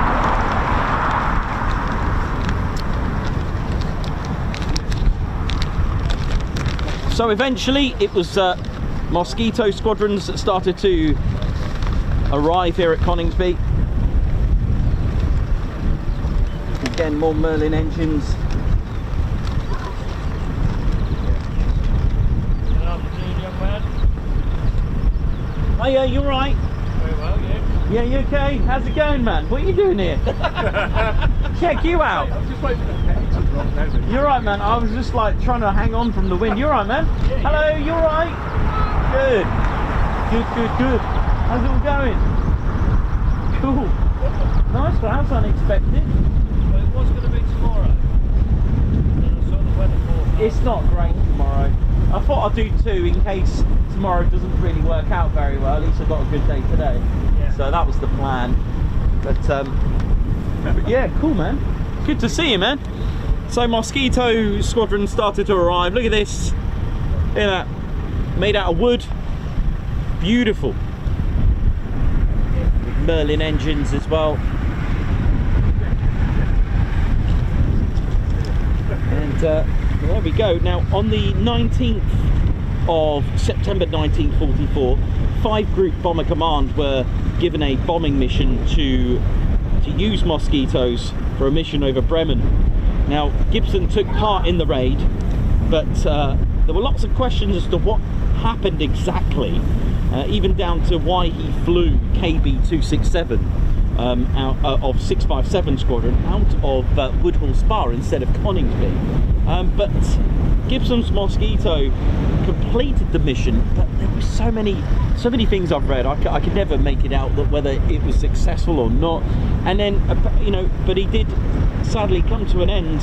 His aircraft was seen crashing at Steenbergen at around 22:30 after the raid. Now, new findings that I've discovered: was it fuel that ran out? Because I'm now beginning to wonder whether he ran out of fuel. Gibson Tyson flew 171 operational missions. He shot down 4 enemy aircraft during his time as a night fighter with 29 Squadron, of course based here, and he was just 26 when he perished. Further Mosquito squadrons made Coningsby their home in 1956. We had 109 Squadron and also 139 Squadron. It is an absolute beauty. I've had a go on one of these on the VR and I was a bit dizzy, I'll be honest with you. Really, really dizzy. But a fantastic aircraft. It'd be nice to have the People's Mosquito up and running. I mean, wouldn't that be just cool? 1950 saw the Boeing Washingtons arrive. Now these are B-29s, and that was with 15 Squadron, who went on to fly the very first jet aircraft at Coningsby. 1953, ladies, gents, teddy bears, a new era for RAF Coningsby, TED HQ. The first ever jet aircraft, Coningsby changing into the jet era, and still with Bomber Command and still a bomber role with 15 Squadron and 9 Squadron. It was the English Electric Canberra.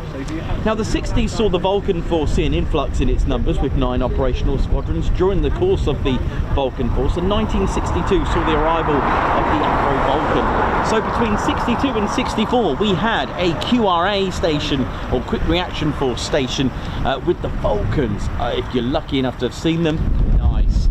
But the Vulcans left for Cottesmore in 1964, and it was time for the Canberra, which was soon to be replaced, and various aircraft were chosen. But guess what? It was the TSR-2 that was going to come here. Coningsby was chosen to become the TSR-2 base. Unfortunately, for a lot of reasons which we won't mention because it's emotional, we won't, and it didn't go ahead. The F-111 Aardvark was chosen, and I can't remember if they initially placed an order, but in the end it was the Spey-engined Phantom that arrived here. Now this changed Coningsby's role. So we said from 1940 it was a bomber station, and in 1969 this changed. So 29 years of being Bomber Command, all gone, and it became a fighter station. And it was number 6 Squadron who arrived here with flying can openers. That's right. They got their name from the amount of tanks they destroyed flying the Hawker Hurricane during World War II. Now, as I mentioned earlier on the other stream, the squadron badge features a eagle preying on a serpent, you know, tasty, isn't it? And on the actual aircraft itself, is the actual markings is not a snake, it's actually an eagle carrying a can opener, which it's, yeah, I get the humour in that. I think that's quite cool, to be honest.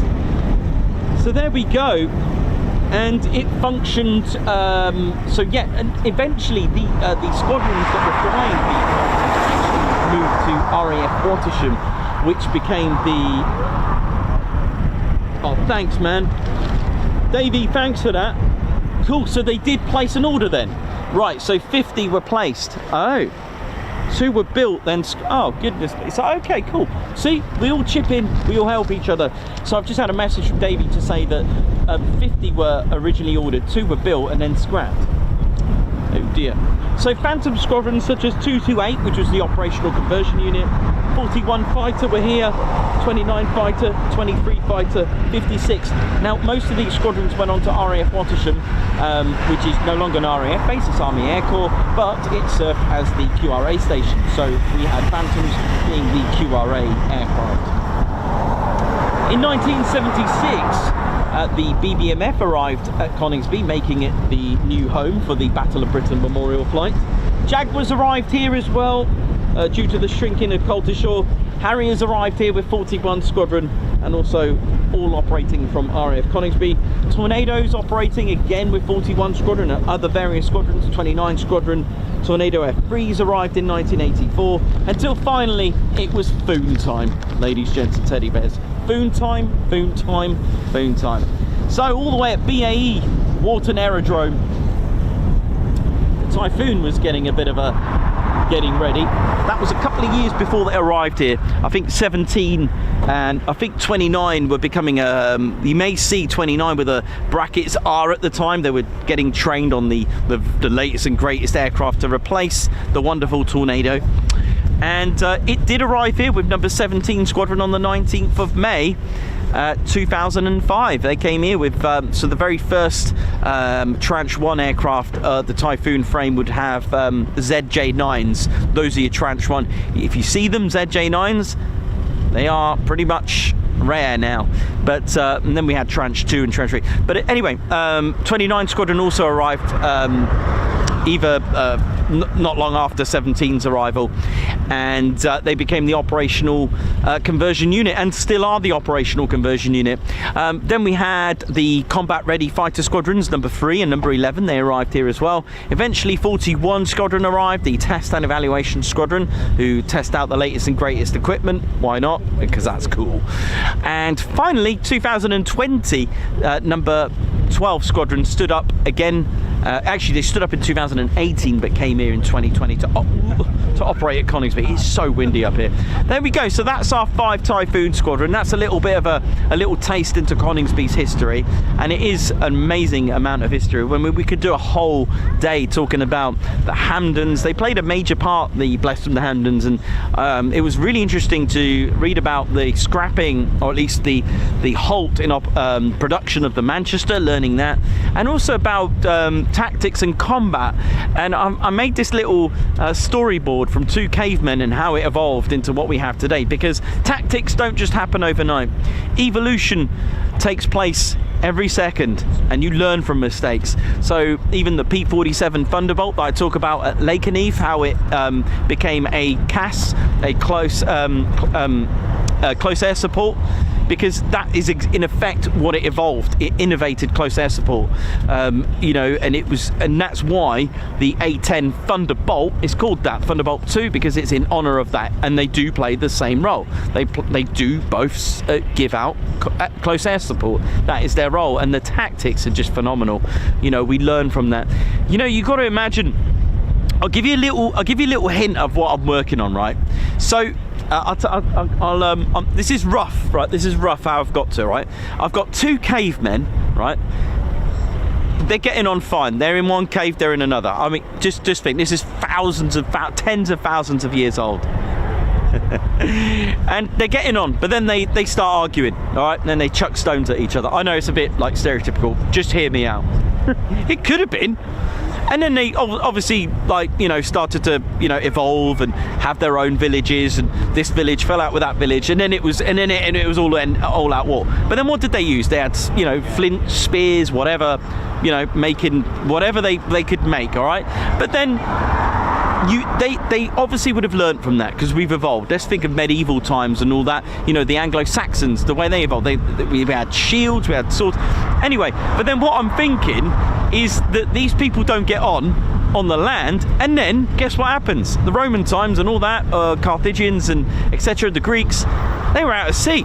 So all these cavemen having an argument as they evolve, they're now getting attacked randomly at sea. Then there's sea tactics, there's naval tactics, maritime tactics, ships getting attacked. Can we do better? Let's get into formation, let's have a battleship, etc. 1664, Royal Marines, different, you know, and it evolves. All these tactics, the English Civil War, etc., etc., War of the Roses, goes on and on and on, and they learn, they make tactics, right? Where am I going with this? Well, 1903 we start having planes, right? Like I said, aerial combat is so new when you think about it, but think how much technology has been created just from World War II.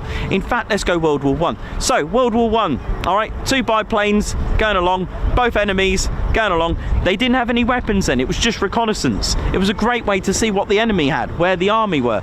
But then they thought about it. Hang on a minute, you're my enemy. What did they do next time? They started bringing pistols, trying to shoot each other on a biplane. Then they thought, hang on, why don't we add a gun to it? So you had like a little gun on the biplanes. Then hang on a minute, let's add a machine gun on there. Hang on a minute, what about the propeller? Then they evolved into shooting through, can't remember what that's called, I'm really sorry, but it could shoot through mechanical timing to shoot through the gaps of the propeller, you know. But that wasn't it did have flaws, trust me. But then okay, so you've got 2 biplanes, enemies, let's have 2. So then you got 2, then you got 3, then you got 4, then you think, oh no, maybe we should try formation. Oh no, we've got to get all these aircraft flying. Let's take them off together. Pairs departure, on and on. B-17s, you know, grouping together. 109's like, oh my gosh, they have a lot of machine guns all being fired at. Oh dear, what do we do? We'll have to attack from the front. So on and so on.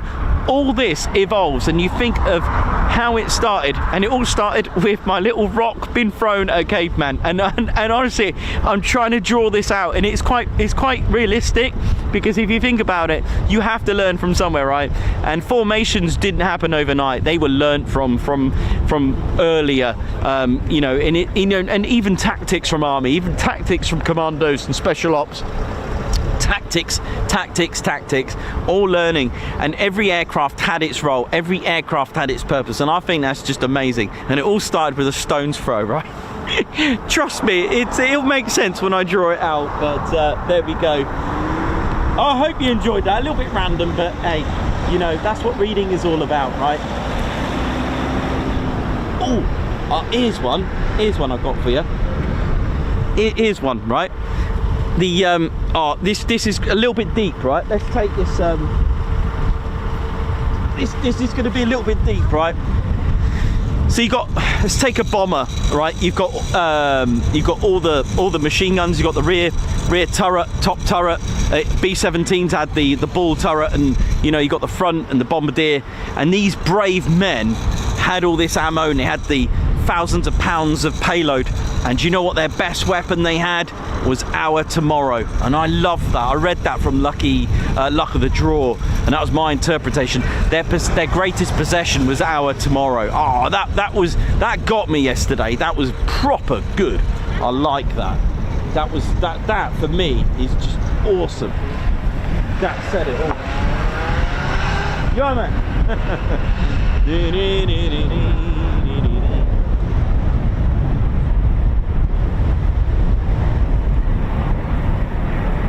And here we go, today's aircraft. You know, amazing when you talk about history, and here we are today, look, Typhoons. I know there's latest and greatest, what, the F-35B, but couple these up together, mind, and you got yourself a good team, F-35B and a Typhoon.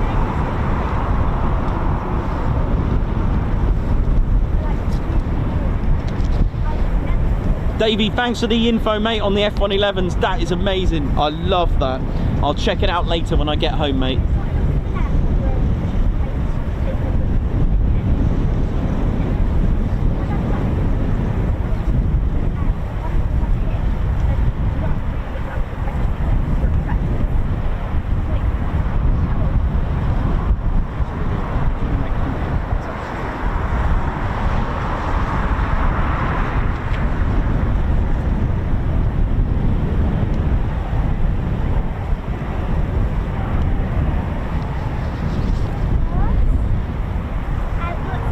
Hello, how are you? You alright?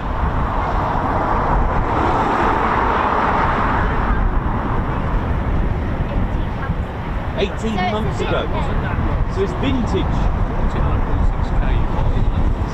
Alright. Well, that's when we hit 49.6.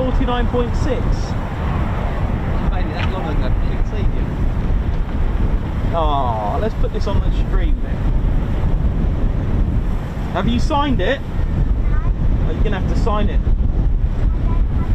Well, luckily I do, innit? Oh, goodness me, up here.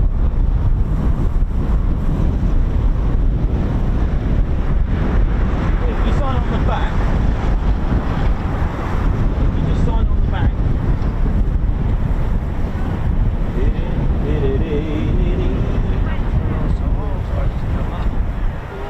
That's brilliant. I can sell it now, thanks.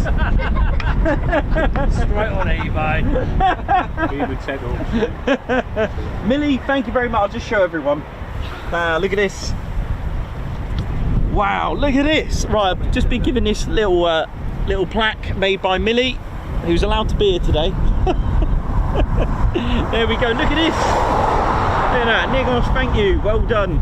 Well done for 49.6k. like and subscribe. Thank you, everyone. Oh, it's free. I love that. Feel a bit better. Best TCS family ever. I feel a bit better, but not fully. Oh, I love that. That's good. Look at the clouds. Even the clouds are smiling. Typhoon flying around. It is beautiful. Thanks, Millie. That's awesome. That's brilliant. I'll pop that there. Oh.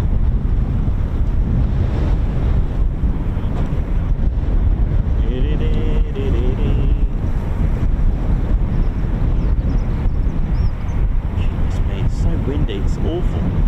I don't know what it would be like Mackloop or something like that, or even Hull Beach would be extremely windy.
We're going to get some more departures. There's a few things going on. Oi, oi. A few things going on the main. Was that Ben Stiller? Looked like Ben Stiller, that.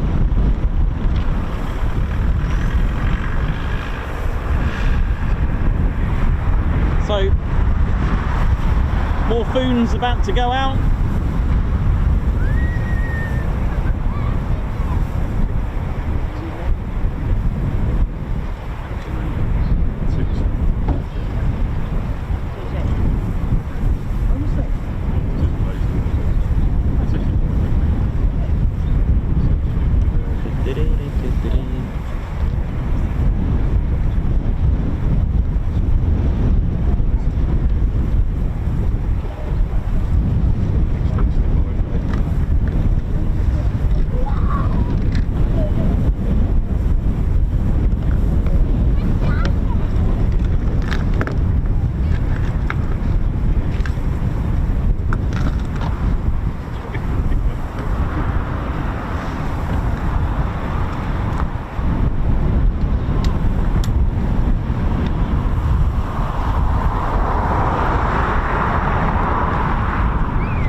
How we doing, ladies, gents, teddy bears? It's all good. We've got Typhoon just taxiing out for departure and a starter.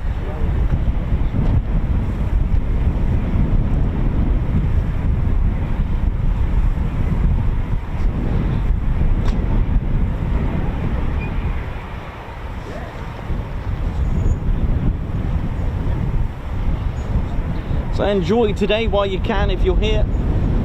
Claire Bear, oi oi.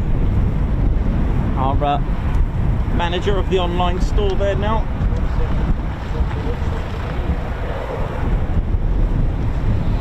Yeah, enjoy the weather while you can. The next 2 days are going to be rough and emotional by the look of it. It's already starting to warn us. Tomorrow is, yeah, wet.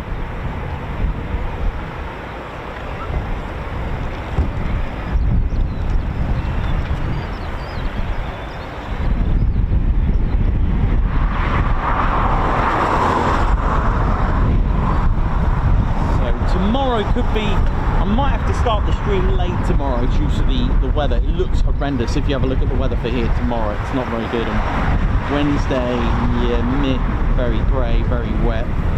Not a lot I can do on Wednesday, but I'll see what I can do. I haven't put anything down for Wednesday. I've put like an admin day for me. Got a bit of catching up to do on a few things, just a few bits of paperwork for the end of the year, and yeah, all good really. All good. And then Thursday, hopefully the weather's better for Lake Keneath. And then, of course, it's Good Friday on Friday, of course. So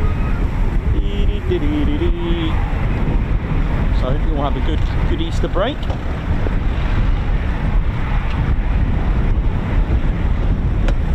And for those that are working, hope you're all good and hope your shift goes well.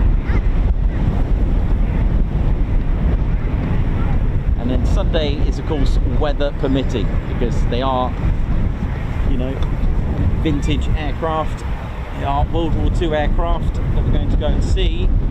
So it could be still dry and they might not fly, and that's all down to the wind. There is a limit for World War II aircraft with the wind.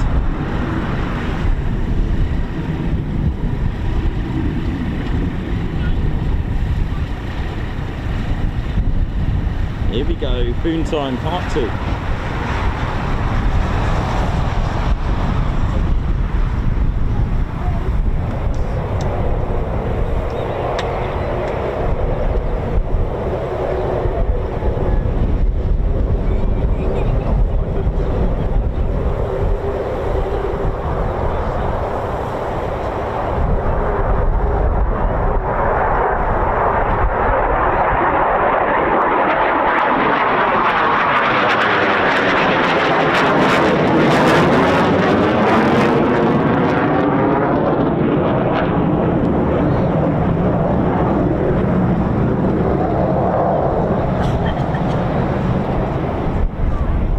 Thanks, man. I might have to have that down there.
Delta Wing 4-plane configuration.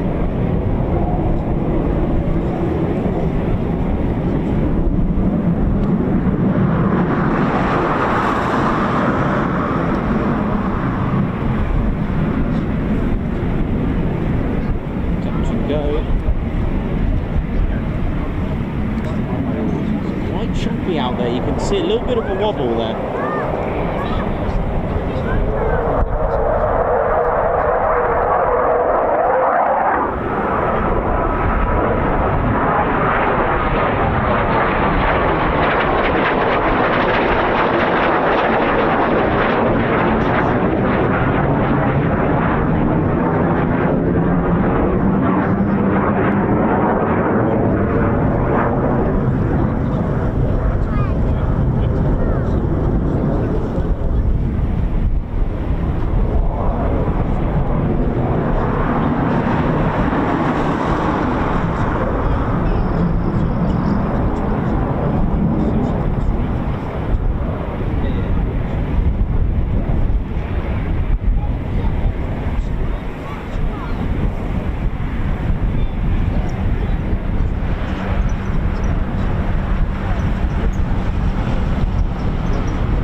Everyone, how we all doing? Davey, Margot, Justin, wee Stevie boy, got B-52 pilot, G-Van Pulliam, Stuart, goodness me, Stuart G. Huh. It's White Wizard, what up? Florida, California, what up? Nice to see lots of different areas on our stream here and all. Captain A.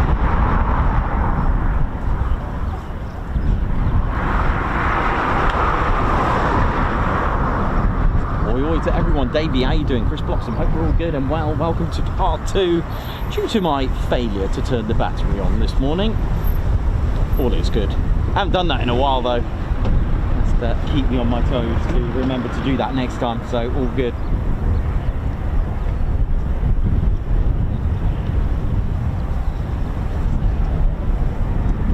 Thanks a lot all those who've subscribed today. Thanks for joining us. We are getting closer to 89k, and then of course one step at a time for 90k, which doesn't look far away. And you know what's after 90k? It's wow, okay, that'll be one massive achievement for the little channel. Will we do it?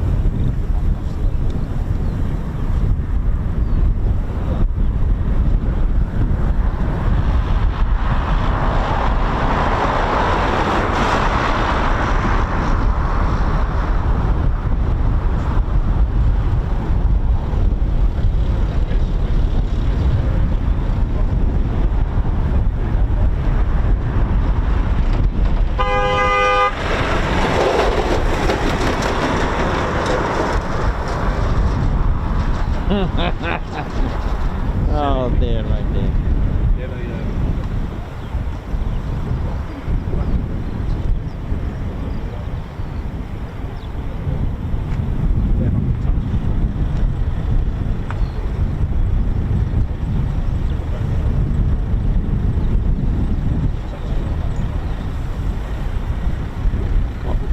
Got Texas in the house as well. Oi, oi, Nyla. Totally Rivers, yeah, innit? I know, man. LEJ Approach, how you doing?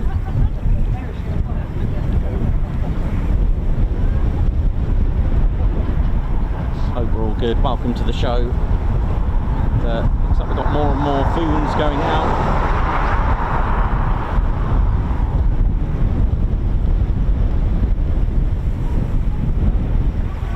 Looks like I've got one typhoon coming into land. I think that's what the delay is on that. Let me just have a little closer look.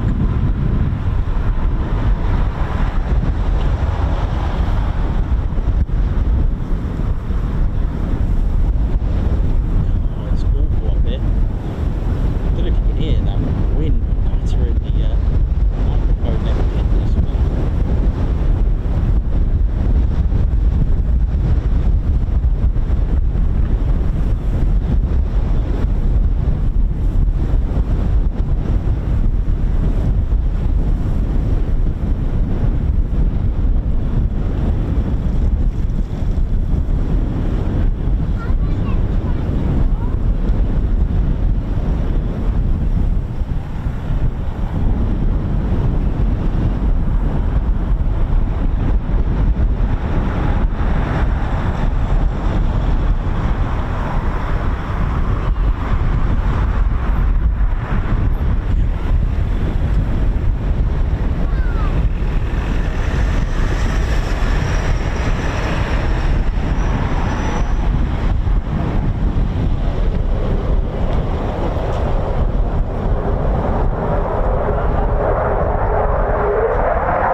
Welcome to the Ted Coningsby channel. We're live here at RAF Coningsby. Hope we're all good. Feeling well. Lots of viewers from around the world. Thank you very much for tuning in. Welcome. This is Ted's home, Ted HQ. Don't forget you can get yourself Ted HQ official merchandise. Visit tedconingsby.co.uk to get yourself the latest and greatest Ted Coningsby official merchandise. And looking forward to seeing you in your Ted Coningsby t-shirts and merchandise this year at air shows. And loving it, can't wait. And last year, if it's anything like last year, then really looking forward to seeing a lot of Ted Coningsby shirts at air shows this year. And hopefully it's t-shirt weather. For some of you, it's t-shirt weather every day. Fair play to you.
love that. All is good.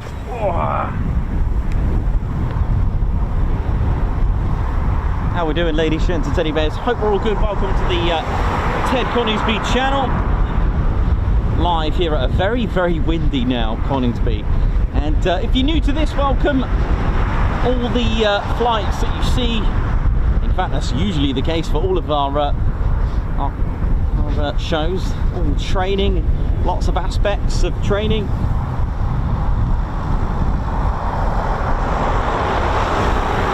You'll see them fly singly, you'll see them fly in pairs, 3s, 4s, sometimes fly at 5 or 6 for various training missions. And that all boils down to the fact that we do have an operational training unit. On one side they take care of policing, on the other side and they take care of quick reaction alert scrambles to protect UK airspace. We've also got a test and evaluation squadron here.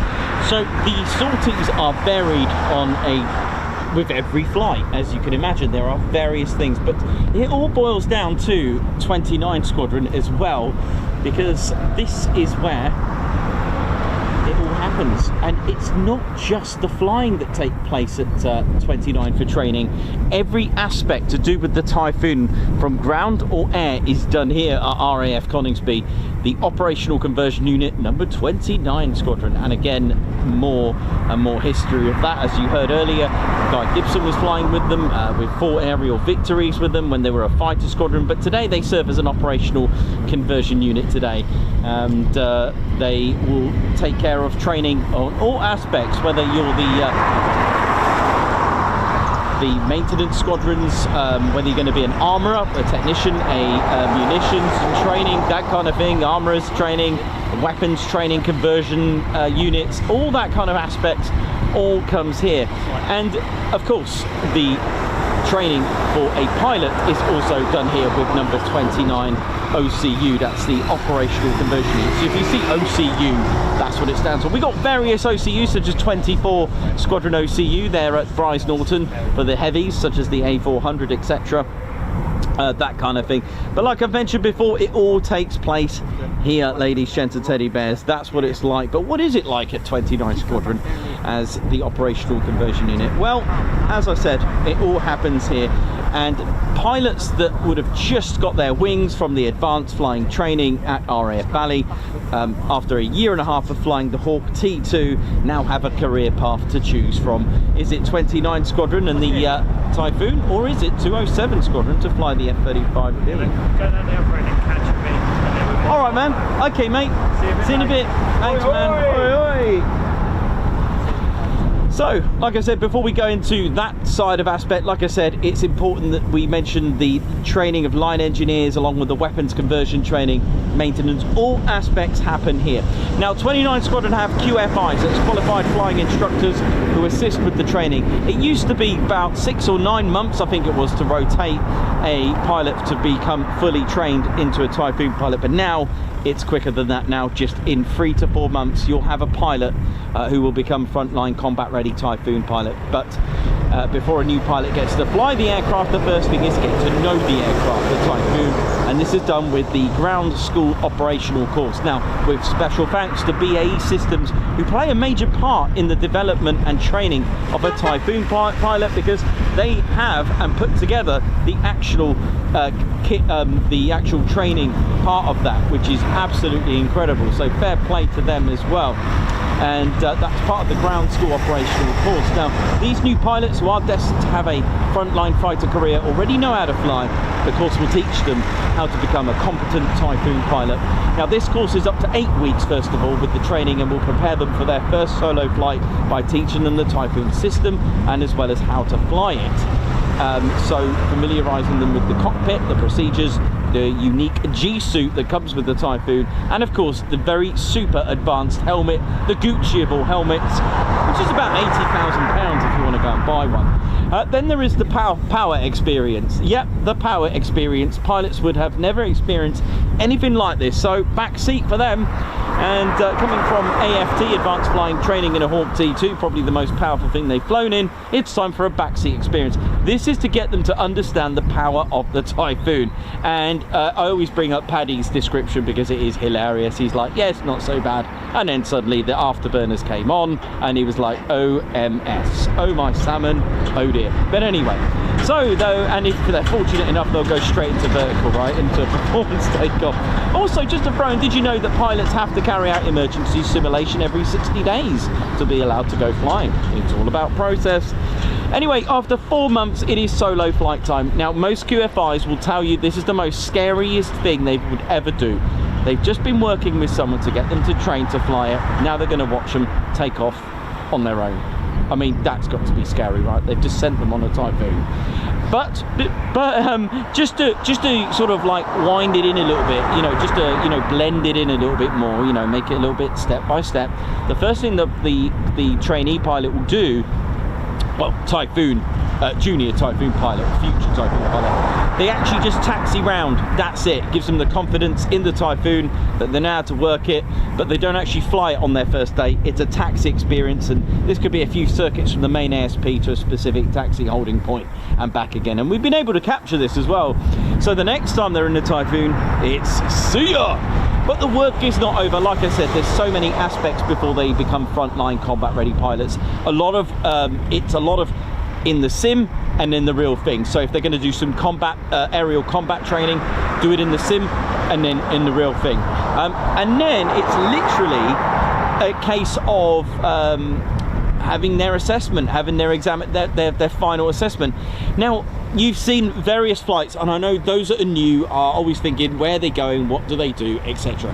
Now, I've just mentioned one thing there. They could be going on their assessment because we do have 29 Squadron. So what this means is, let's face it, what is the key goal here? That sky, to protect the sky, right? It is to protect our airspace. It is all frontline. It is all about locking on to a target and hitting the button, shooting it down. End of. That is as simple as that. But it's also about defense as well. It's a deterrent and it's a policing, and it's the ultimate goal is frontline combat ready. So the assessment is, you go up with your QFI, you have, I'm going to make this up, 2 minutes, and the trainee pilot to pass has to lock on to their QFI. It's basically dogfight, aerial combat. Can they get a lock? Because ultimately, if you can't get a lock, what is that good for? Not a lot, because that is the ultimate key. All that hard work, 4 months of all that training, in fact, go even further from being a Hawk T2 pilot. You've come here, your goal is to become a Typhoon frontline pilot. Will you do it? And this is it. So some of these flights, they could be going on things like that. So we do get asked this quite a lot, but again, we're no faces, no places. We don't disclose departure details, but what I can tell you is what some of the things that they do. So they could go low level. And by the way, that, like I said, they have to complete that. Once they get a lock on their QFI, done. And they do this variously as well. So that's one aspect of what could be going on. The other thing, there could be air-to-air refueling. You've got to learn how to do that. You've got to learn how to do aerial combat. You've got to work how to do it in teams. You've got to work. Also, QFIs might, there could be 2 flights of 2 as a flight of 4, but they could be doing BFM, basic fighter maneuvers, and basically dogfight, 2 teams of 2, right? QFI sometimes will make a mistake and deliberately to see if their trainee or their new pilot is competent enough to realise that and basically adapt to it. There is that. There's also exercises that could be taking place. They take part in that. Gives a new pilot a chance to have that war experience. Obviously, in a non-war scenario, you could be going low level. Low level's important, especially with the Typhoon. You need to evade radar. The Tornado, sorry Margot, was very good at it. It could fly low level at high speeds. Some aircraft can't do that. The Typhoon can fly majorly high at high altitude, plus 50,000 feet. It's what's his name? Guy from Magnum PI, Tom Selleck. He's in there. Anyway, there we go. So they could be doing various things. They could be doing aerial air-to-air refueling training, aerial combat. They could be going to the range at Hull Beach, Donanook, the RAF, is it Port RAF? Port RAF? I keep saying Port RAF. It's not Port RAF, is it? The RAF, I can't remember. WARTH, anyway, whichever. I can never pronounce that. ROF? In Sutherland, I know where it is, but anyway, you got yeah, you got various things. And are you going to lock on a laser? So let's have a look at it here. So when 29 go up, they could be doing all sorts of things. You got 41 Squadron. They could be testing equipment. They could be testing a bit of software. There's so many things that they do up there, and all this is just the flying component. All right, now I'm not going to take it away from everyone else, because the ultimate goal is up there, right, to fly it and to protect UK airspace. But Cape RAF, okay, cool, thank you. Cape RAF or ROF, Cape ROF. So, but the thing is, you can't just send aircraft up there. We then got to look at the ground. All right, so how do you manage all that?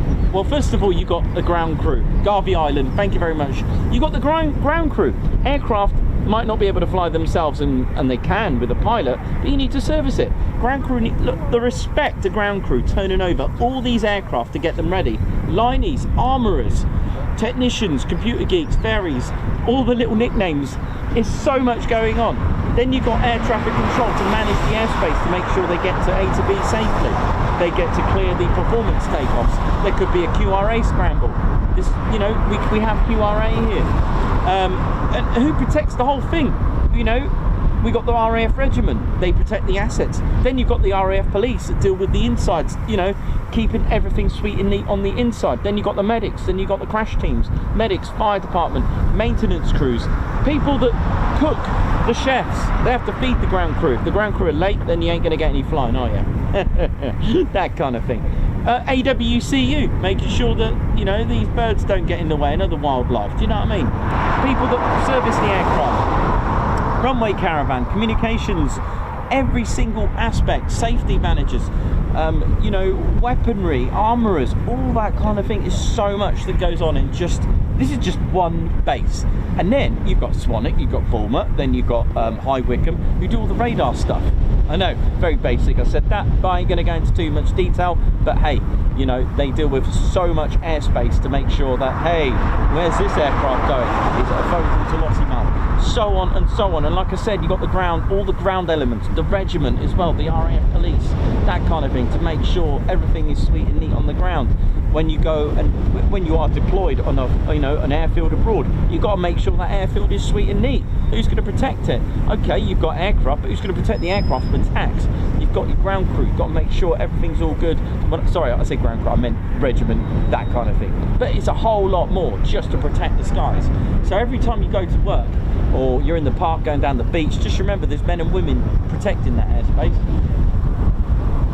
Go on, RAF. And then you've got the cadets, future gen. Then you've got the Typhoon Display Team, who put in so much work, their quote, just for an 8-minute display. I do love that. I think that's great. So much work goes in just for an 8-minute display. But what's the point of a display? Like I've said, whether it's a Typhoon, Red Arrows, Chinook, F-35, the Tutor, you know, the BBMF, is to inspire our future generation. How many Red Arrows pilots are now Red Arrows pilots because they've seen the Red Arrows when they were kids? A lot of them. You know, we had one gentleman, his son was influenced by an air show and became air-to-air refueler on the Voyager. Awesome. You know, it's more than just airspace. It's more than that. It's a one unit, one family working together, keeping it sweet and neat. Which is why us enthusiasts play a major part, because we get excited about this. You know, I'm an extra set of eyes. I love it. You know, if I see something, I'll report it. We've done it many times. And that's why, you know, we've got to make sure that everything is sweet and neat. So thank you, RAF. Established on the 1st of April 1980.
So plenty of foons up at the moment, and it's just coming up to 14:37 here in the UK. Overall good. It's been quite a good day really, hasn't it? I know I've had to split it in 2 streams to my stupidity, but never mind. Or shall we say negligence? Whatever you want to call it. Didn't do my checks, innit? Ted's looking at me like, what are you doing? Oh, got a nice selection of aircraft. I know. Right, where is everything? Oh, I love that. I love that.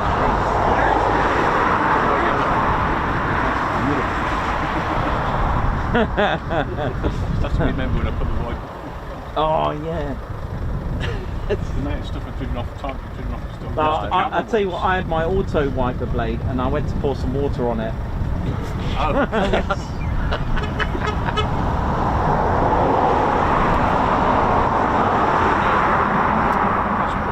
No, I'm good. I'm actually going to go and take a swig of that drink. That sounded really dodgy.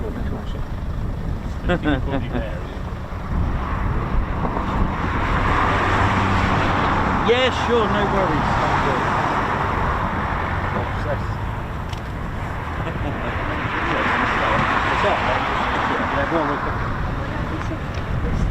Cool. Let's get 10 on this one. Right, we good, yeah? You ready? Thank you. Yeah, no problem at all. No worries. Ready there. That's all right, no problem.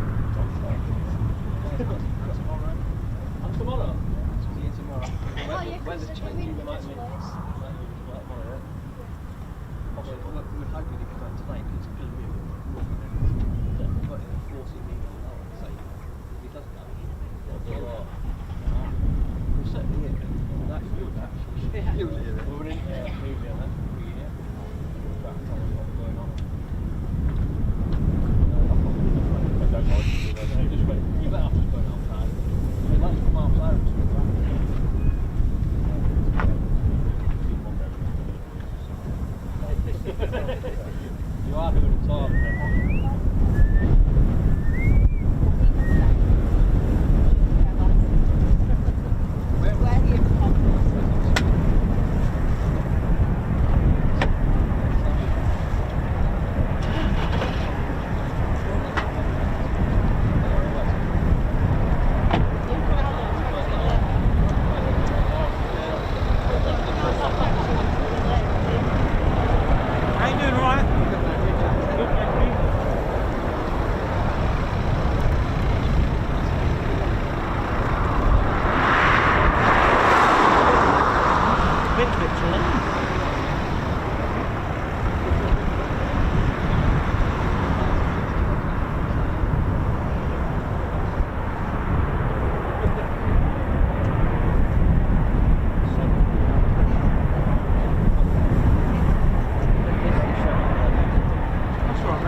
What's that, buddy? The Posh Officers Club. Yes. Nice one, man. Yeah. No, thank you. That's right, man. That's awesome, man. Yeah, make sure you use the perks. They're really good. Yeah. If you buy any merch, you get a good discount on that one. So, thanks. That's all right. I'm Doug, by the way. Thanks, Doug. Doug. You Doug Screeners on there? Yeah, that's the one. Yeah. Because obviously everyone's got different names on there, and I'm like, Yeah, is no, that's that me. the one? Yeah, that's me. Oh, cool, man. Nice one. About how long the displays last? No, it's okay. No, No, I know. Oh, right.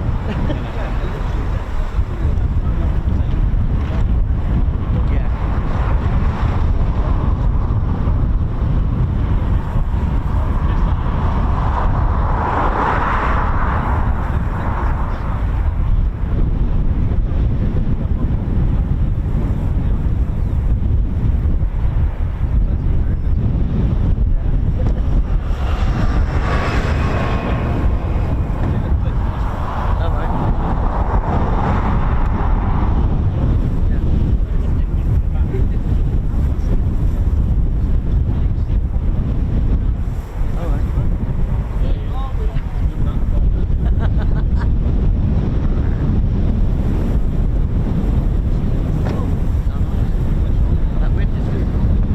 Punchy, isn't it? It is a bit. Got a little kick to it.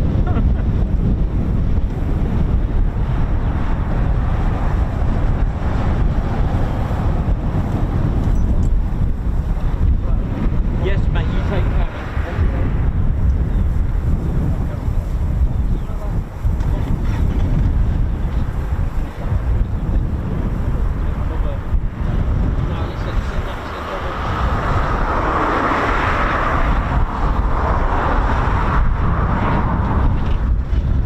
I might have to have the cup of tea down here. I can't have it up here. It's like creating a wave. That is shocking.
Okay, here we go. Got another departure coming up.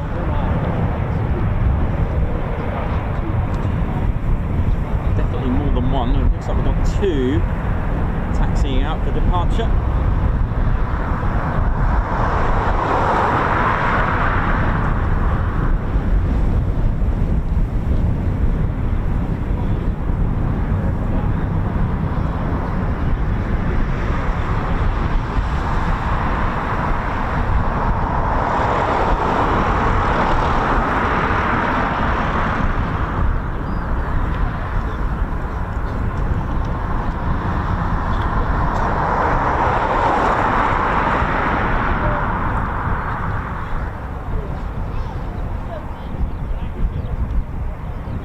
So 2 for departure.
Just got to swap this one over. That one should be fine. It's okay. Just got a message from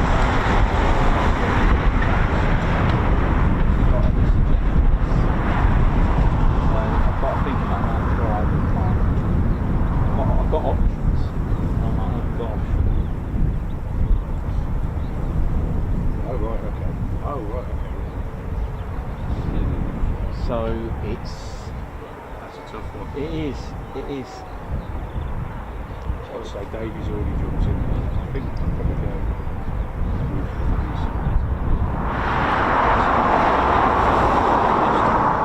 Yeah, I got last time. Mind you, the wind was dull.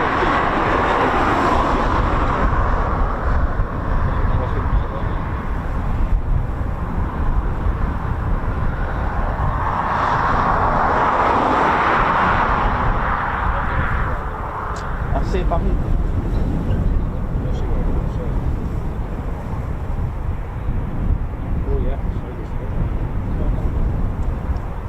Yeah, I'll see if I can get. I know how to explain it. I'll do it. I'll tell you after the trip. I've got an idea. Basically the same, but it's the limit as where I can go before the plan. It'd be quite nice because the channel is about the plan as well. It's not like, yeah, sorry, but we've got to be over it. Yeah, okay, that's kind of confirmed it.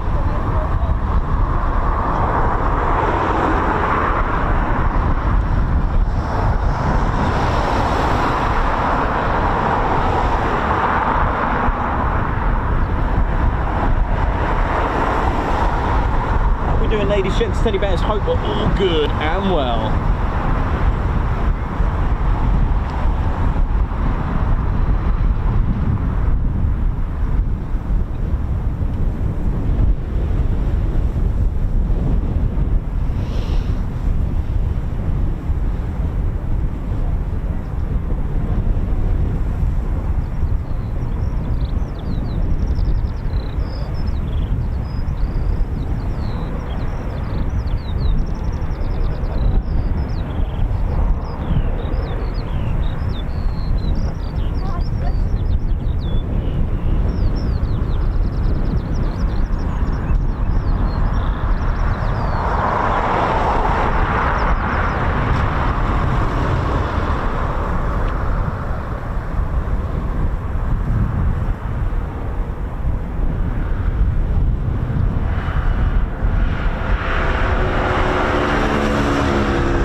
shot here, look. There we go. 41 squadron markings and just, in towed across the runway.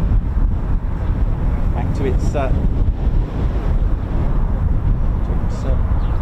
back to the main ASP, and we've got 12 squadron action coming up.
As well as one Typhoon is taxiing now.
So another Typhoon departure coming up.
Very active day here at Coningsby.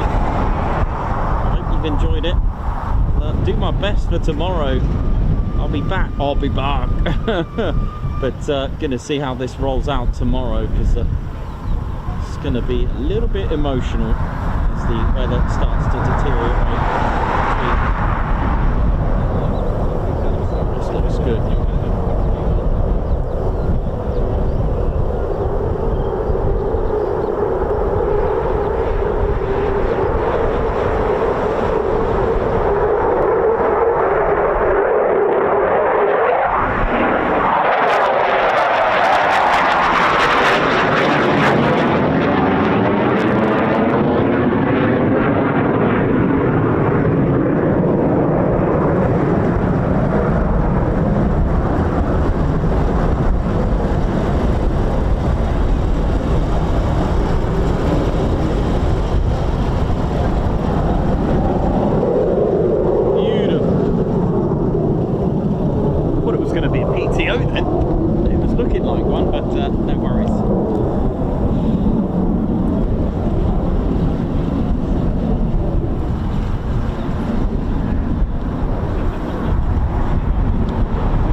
If it wasn't for Dr. Soda, I would have missed them.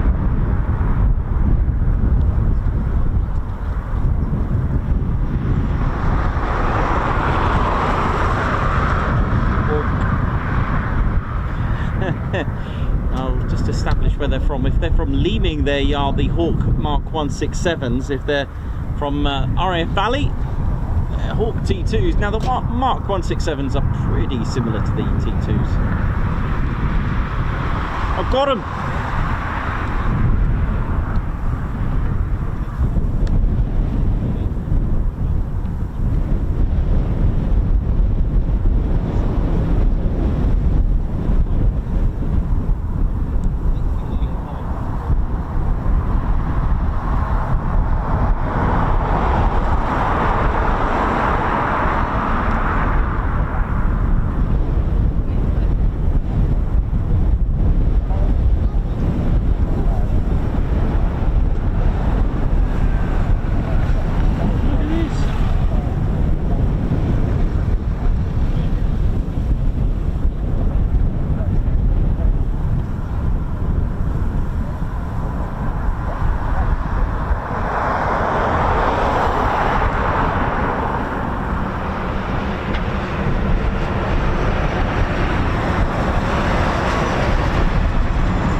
2 more. How dare they?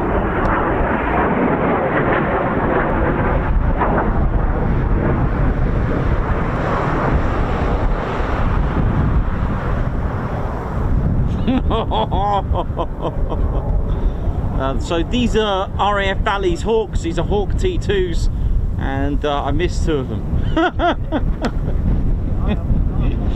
Ninja Flight, I think it is. Thank you, Davey, as well. Davey and Nick, thanks. But oh, classic, love that. You got to miss a Hawk. This wouldn't be the Ted Coningsby channel. Oi, oi, how you doing?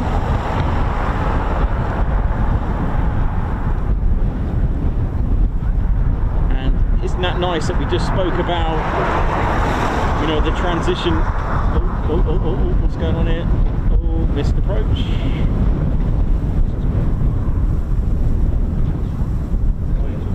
Or a go around.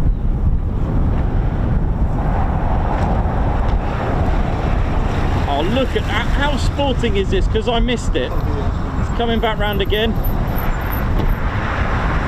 And isn't that nice that we just spoke about the importance of AFT and training and completing that, getting their wings, and then this is their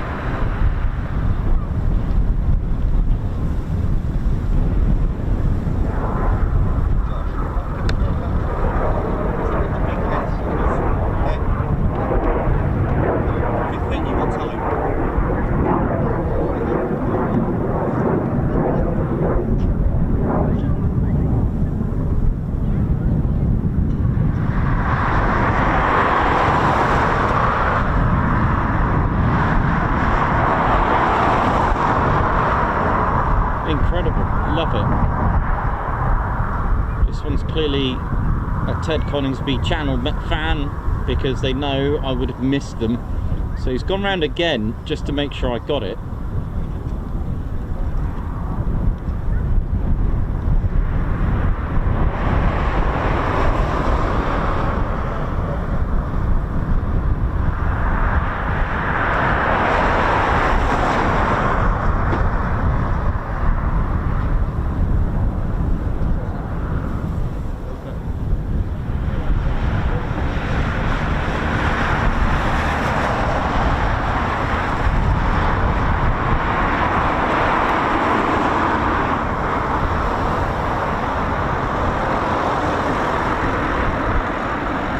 Is that you never know, these pilots that have just arrived, they could be in Typhoons next year or even this year.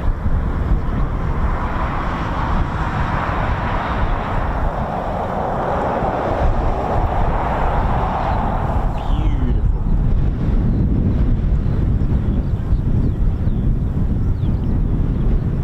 There they are. Looks like 25 squadron, I think it is. Is it 25?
good, ladies, gents, and teddy bears.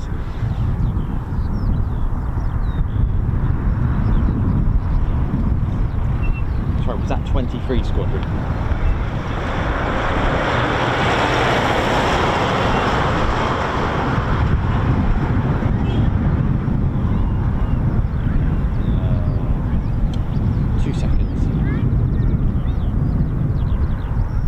Going on here as the channel is so interactive.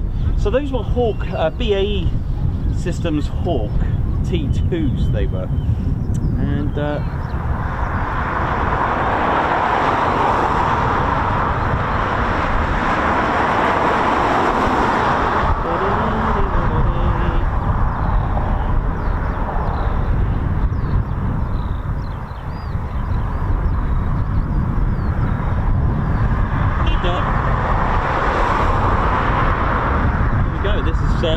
this is what they were. As a closer look, as a closer inspection. Look at them. This is what came in. Thank you very much to Baron for supplying this to the Ted Coningsby channel, donating it. Thank you very much.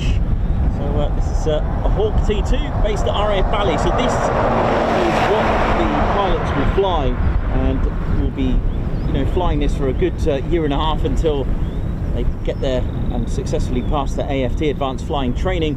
And then of course, if it's the you know, if it's going to be here for the Typhoon, they'll come here and fly train with 29 Squadron.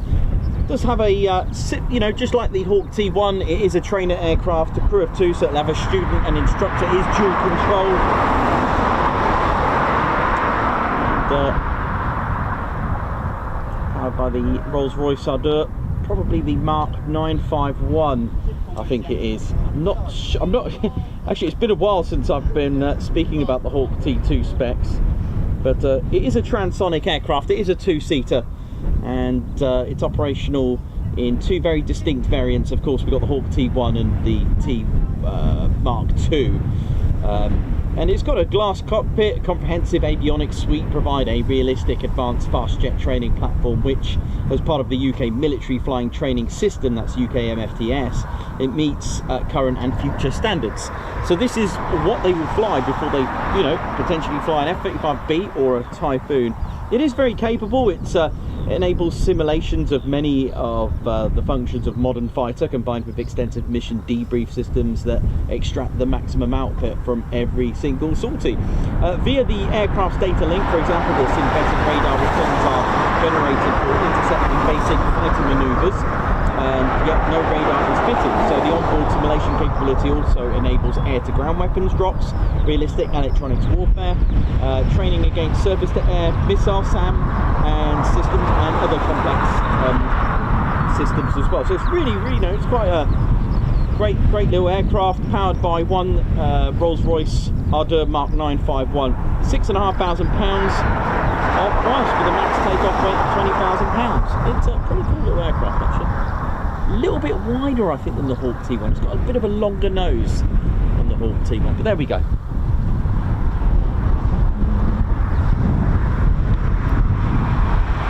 But, you know, ultimately very similar.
So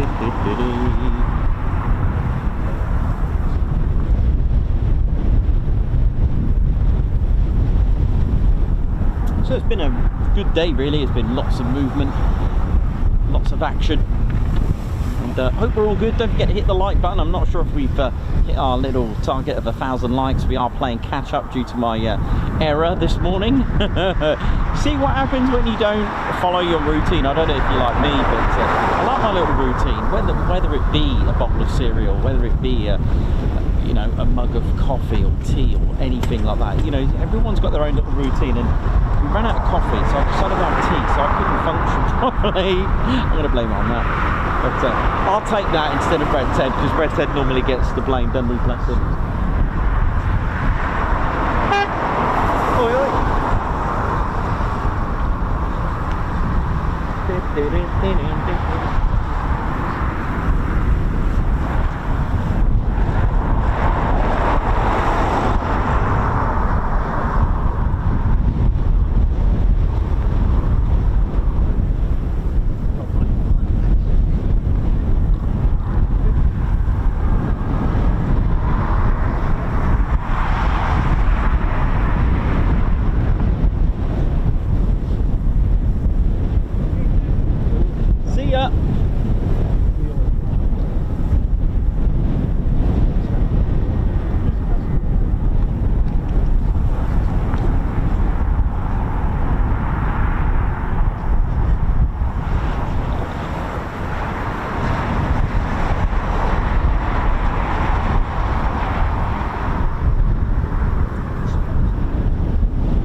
How are we all doing? Hope we're all good, ladies, gents and teddy bears. 160 likes to go for 1k. It's all doable.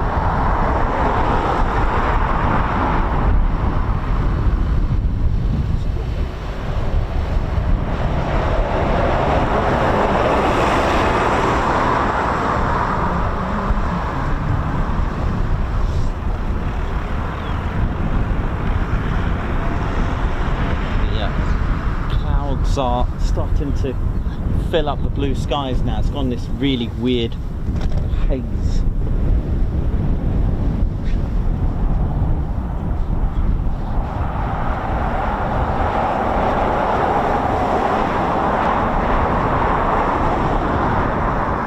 got this Barry back on for now, so let's see how long it stays on. Lorraine Burrows, thank you very much. A high five. Thanks for joining the Ted Coningsby Squadron. Nice one. Guards March Scorcher celebrating 20 months. Thank you for all you do. Best military aviation channel around. Thank you very much, Guards March. Ali Leyland, Guards March to you. Thank you. See ya.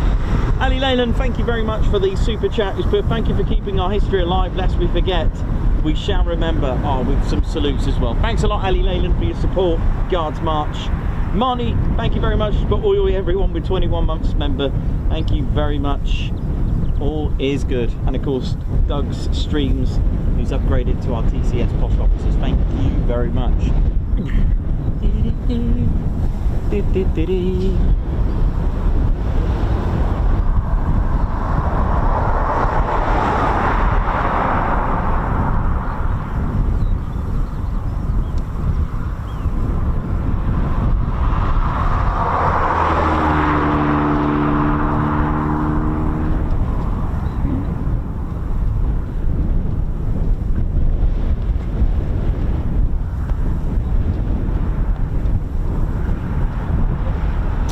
Yeah, it's very windy, isn't it? It's it's emotional.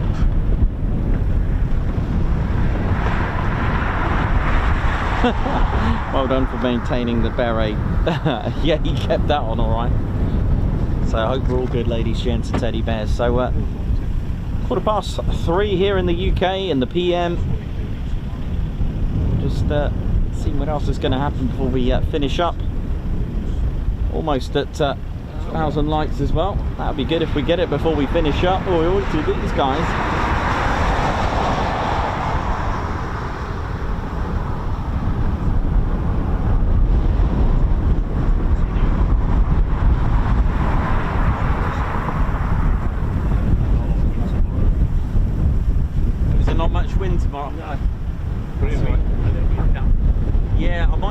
later. I might start it later. It looks just. I'll get here on time, but I might wait in the morning, put a late start. Yeah.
Yes, Doug. Have a good one, man. And you, mate. Okay, yeah, nice one. Have a good one, mate. Yeah, just if you want, put me a follow or something. All right, man. Sure. Alright. See you later, mate. See you, man.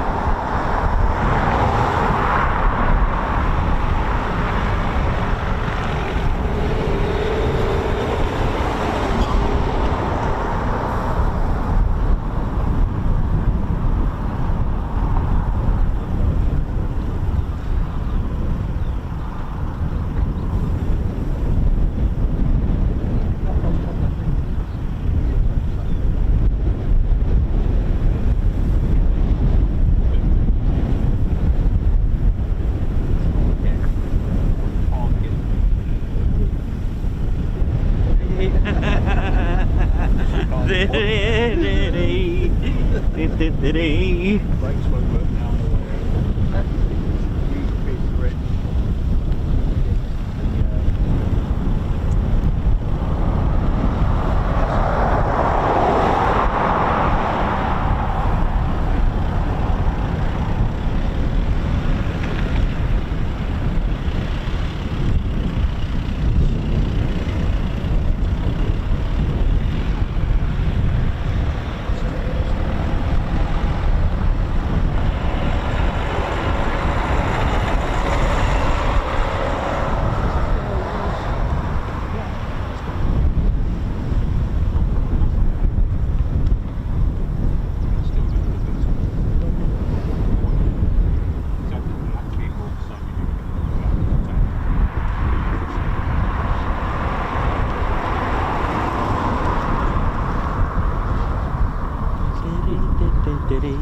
How you doing, Grand Crew Drew here? Hope you're all good. What's going on? Hope you're all good. What's been happening? Where's the current bung gone? Dear oh dear. Goodness me, it's a little bit more windy and a bit Stevie bold out here, isn't it? Goodness me, I hope you're all good. My name's Grand Crew Drew. Just been doing a bit of work, and you may have noticed these Hawk T2s. Yeah, that's right. I've been at the range, Old Beach Air Weapons range, not the. See ya. Oh mate, have a good time. There's my mate. Cheers, Doug. Have a good one, mate. So there he goes off in his jam jar. All good. All is good. Oh, no, mate. Hey, how you doing, Ozzie? You alright? So, mate. Yeah, I'm alright. Just still looking for my friend. Oh, you still looking for your mate? Oh, right. What's he look like? He looks a bit like me. He's wearing some camo. Well, that'll be why you can't see him. Thing is though, I've also dropped my wallet and it was also camo. That's not a very good idea. I mean, you know, camos when you don't want to be seen. Yeah, I know. But no worries, mate. Yeah, so I don't know what to do because we're waiting to go back to Brisbane, and well, actually Amberley, and we're going to be flying off soon. No, right. Well, there's a couple of hawks. So actually, about 4 hawks that probably sort you out, get you down to Bryce. Yeah, I know. But I've got to find Andy. Oh, I don't know, mate. I'll have to go and check it out. I'll go and speak to the crew, see if you know, maybe lost and found or something. Yeah, cheers, mate. Yeah, that sounds right. Yeah, it's all good, all good. Yeah. And, well, later on, if you want, mate, we could. There's a few things going on out in the town. Oh, is there? What's going on? Well, there's some sort of like limbo dancing going on down over there. Limbo dance? Oh, right. Is that what normally happens around here? Well, I don't know. This, I'll tell you what. Last time I was at this limbo dancing competition at this bar, right, this place, right? He was the world's worst limbo dancer. He walked into a bar. That was quite good, very good. Just kidding, you know what I mean? Oh, no worries. Yeah, I've just been helping out with the armourers over there with the Hawks. They come all the way from RAF Valley. RAF Valley? Well, that sounds right. And, okay, mate. Well, if you see Andy, please let me know. Tell him Ozzie's looking for him, and I'll be over there by the billabong over there. Okay, mate. By that waterhole over there, that's the River Bain. Oh, okay, mate. Thank you. Okay.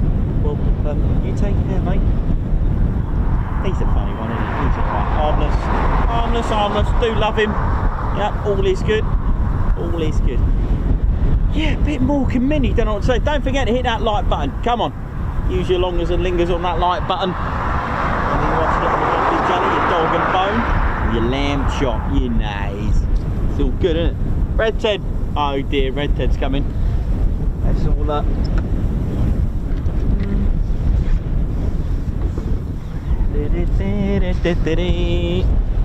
I think Red Ted's about. He's up to something.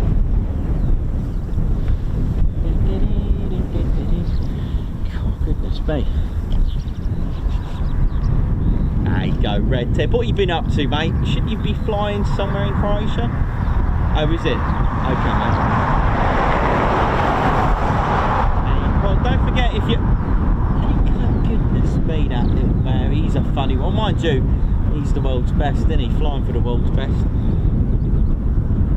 Ah, you there, the intelligent one. Hey, how you doing, Jens? You alright? Yes, I'm very good. What are you doing? Well, I've just been helping out over here with the Hawks that just come all the way from RAF Valley. I see. Yes, it's on one of them is Captain Captain Weber here. Captain Weber. Let me think. Now, I didn't see that on the list. No. Oh, okay, I hear that he's here. He was flying around here and landed at Coningsby. Well, I'm not sure, mate. I'll have to go and check. What's he look like? You'll know when you see him. Really? That's a bit ominous, isn't it? Yes, he's very ominous. Right, okay. Hey, how's your team going? My team, no, we beat them. It was very good. We beat them and it was amazing. And I was there to witness it.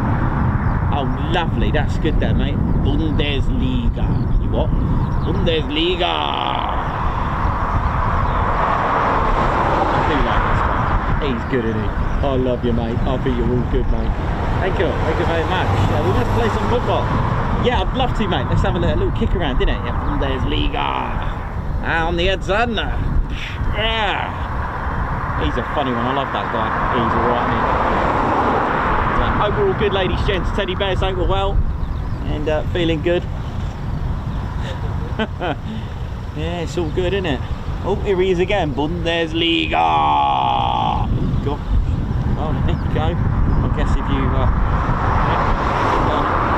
yes, I must invite my friends. We can all play football together.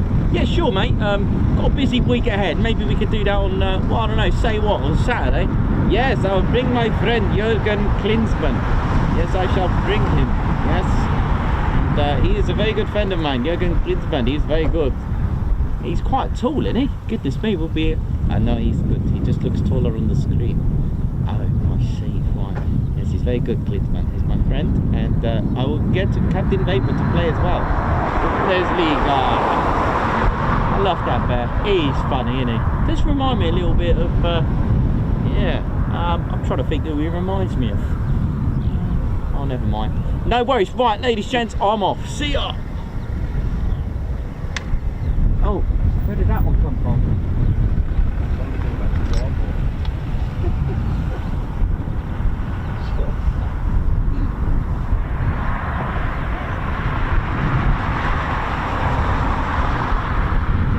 operator now. Hey, what are you doing around here? Shouldn't you be on Dartmoor there now? You're not like one of those Dartmoor ponies there now. That's not very nice, is it? You need some assistance, Reggie assistance. Alright, up, mate. That's it. Let's go, mate. Always up and out, creatures in need.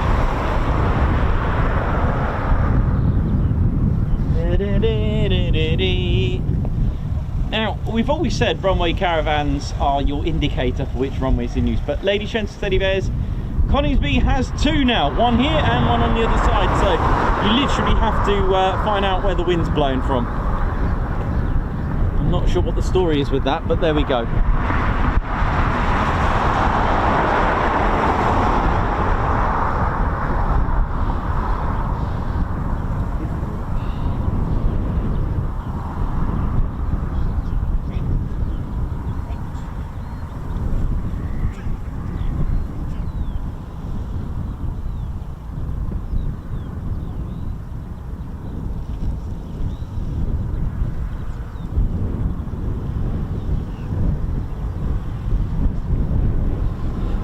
Oh yeah, sorry, I didn't get up-to-date football there. It should have been Wolfsburg.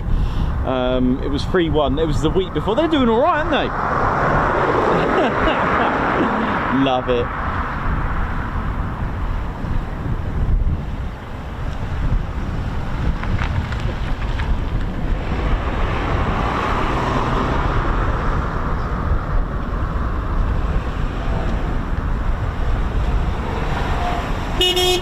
See ya.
Let's see what happens. The Red Tedinator.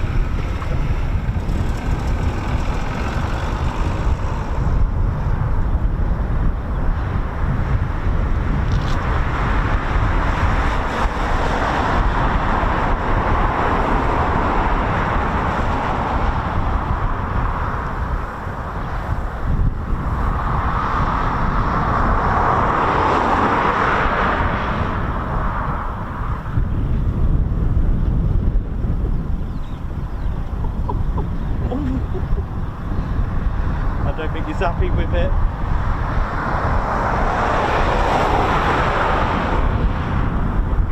I don't think it's working.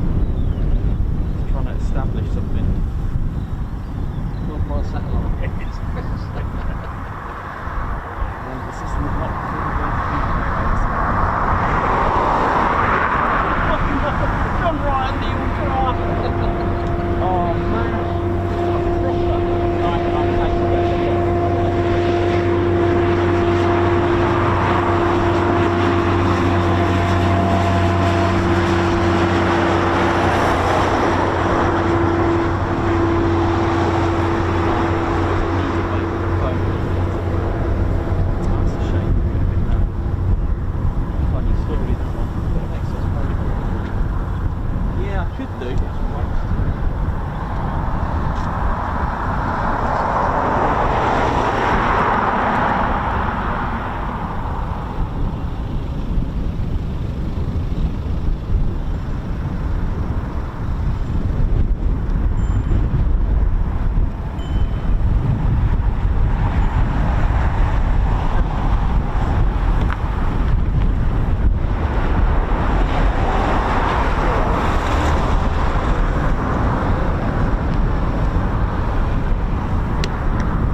I think it's all valley.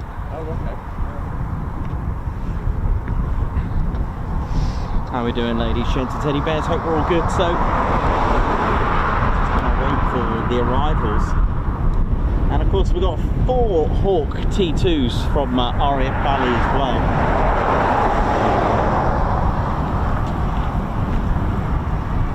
We'll be back tomorrow. Tomorrow I've got to sort of work out how I'm going to play this tomorrow, because it is looking a bit damp tomorrow.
How's everyone doing? Thierry Schomburg, how you doing? Susan Kelly, Margot, Davey, Blocks, Ellie J Approach, Keith, Gary. Hope we're all good. I'm well. Dr. said, how's it going?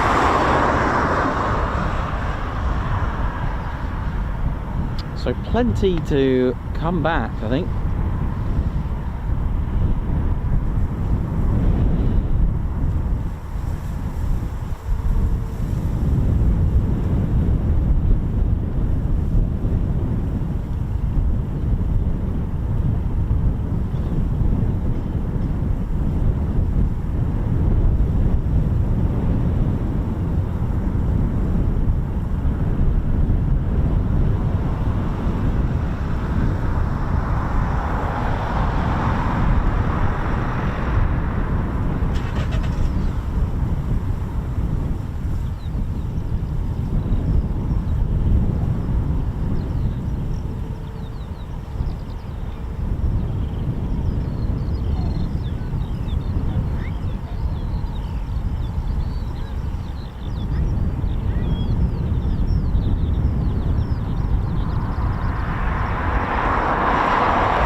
waiting really for the arrivals. There is something that I can hear spooling, but that's on the south side of the base, so I couldn't tell you what it is just yet. It does sound a bit foon. Sounds like a foonigan. But there are 4 Hawk T2s that arrived earlier, so potentially we could be having them, but we don't know. That's the way it is. You just turn up and hope for the best. Nevertheless, it's been an absolutely cracking and busy day today, so hope you've all enjoyed it. Like I said, sadly the next 2 days are going to be quite challenging as the weather starts to deteriorate later on tonight and into Tuesday. Now I may be delaying the stream tomorrow, so don't panic on that one. I'll have a look at the weather. I'll still get here early just in case I will start, but I will need to take some cover as it's starting to get wet, and Wednesday just looks like we're swimming, so that's why it's not on there. So I'll have a look. I may be just getting some footage even if it's raining. I'll probably just do a little bit of filming or something, but we're back to standard ops on Thursday at Lake Keneath, where the weather seems to be getting back to normal, and then we'll see what the rest of the week brings. And it is a typhoon that's going out. I can see it taxiing now from the other side of the base, so that's cool. So we do have another Foon departure.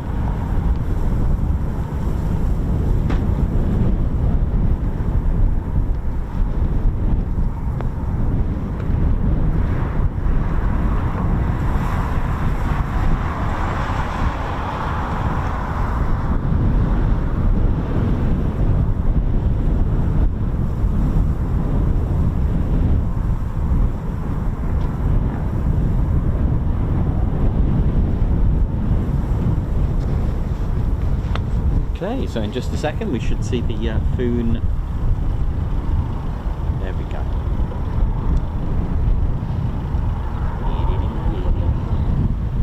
Don't know how many we got.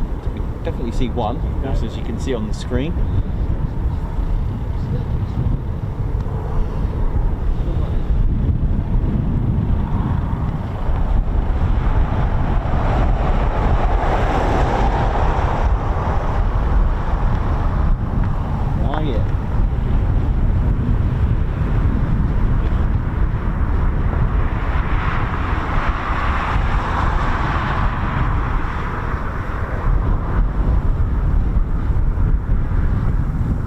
So 2 Typhoons.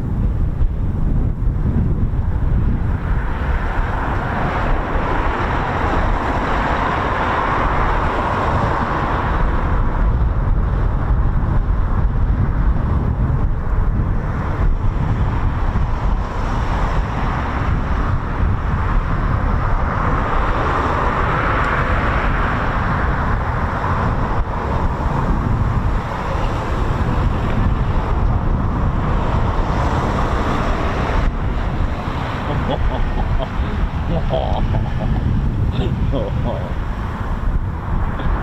yeah.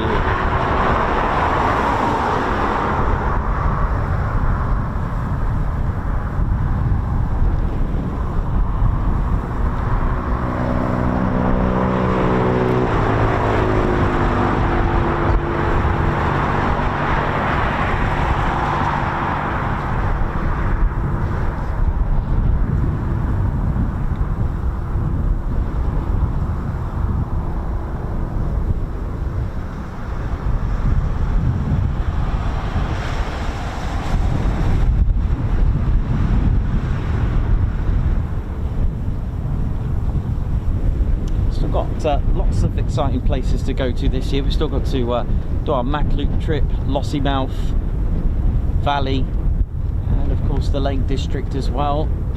All that to come, plus our adventures around the country. Leeming in November possibly. Is that 4 typhoons? 4! Millions of them. Look at this. Yeah, because you put the chair away.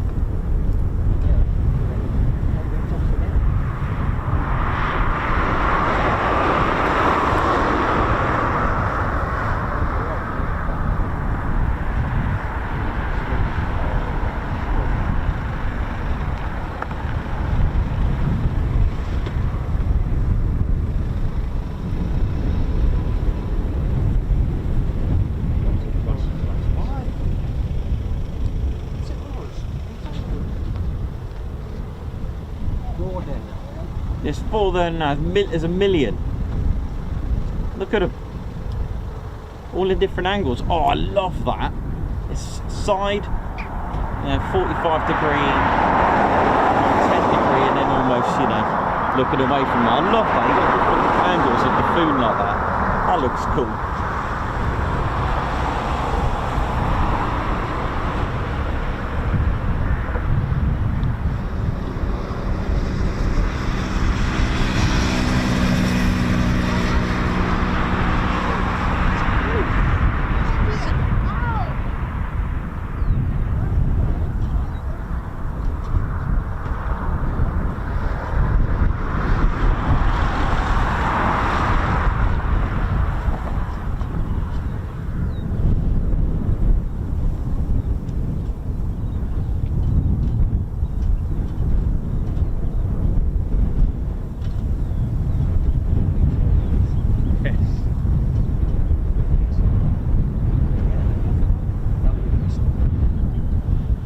See, just when you think that'll be it for the day, this happens, and this is the thing.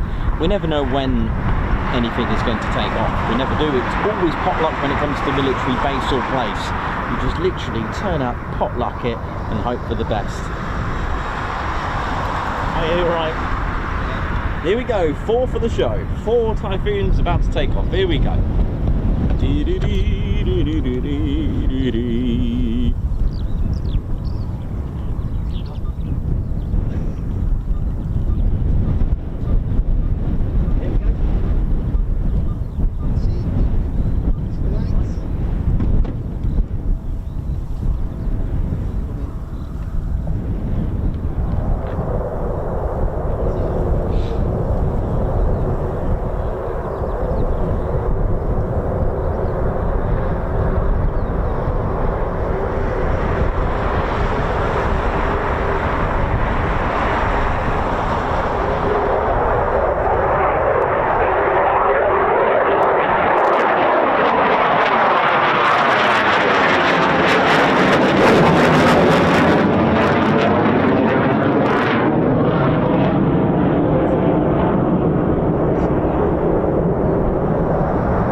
Just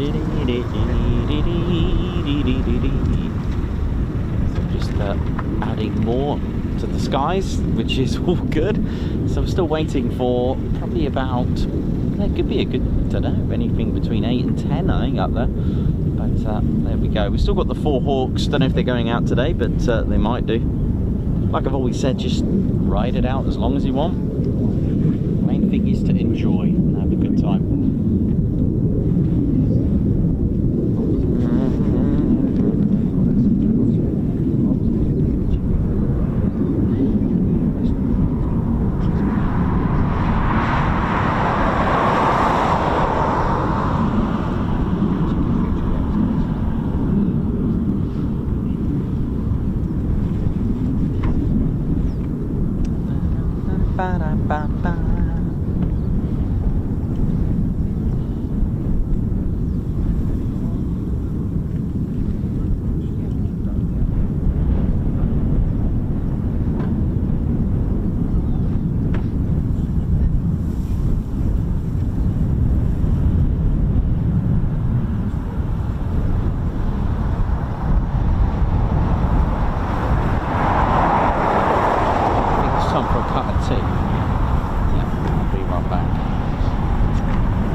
Got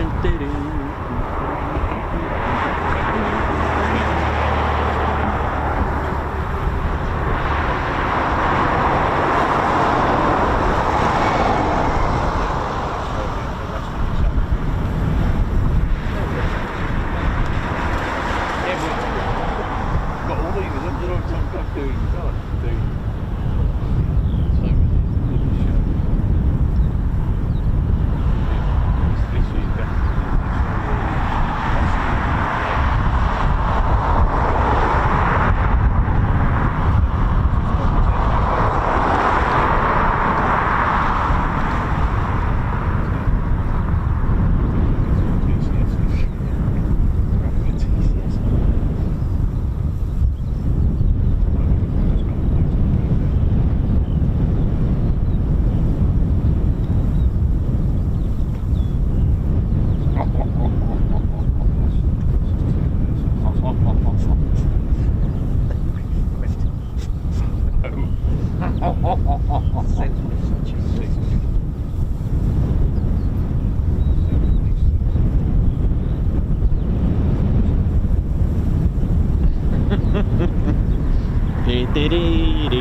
checks it out. What on earth is this?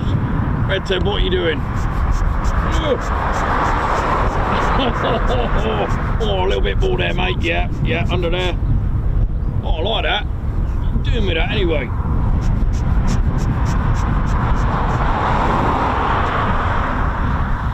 Oh, that's alright, ain't it? Oh, what's this for then? Looks like a leaf blower, isn't it? But let me have a go on that. Looks fun. Oh dear, where's he gone? Oh, that's alright, ain't it? Hey, do you want a hand with that, Reggie? Yeah, cheers, Nick. I said, you know how it is, isn't it? Yeah, it's alright. It's like a little leaf blower, isn't it? Look at this. Yeah, it's alright, isn't it? Now these are really cool, by the way. If you want to get this is a rocket blower, it's called, and it's really good for blowing dust off your lens without touching it. It's pretty good. And also, when I was doing weddings, makeup artists would use this to get. It was really good to get like a little bit of eyelash off your eye after you've done your makeup. Saves smudging it.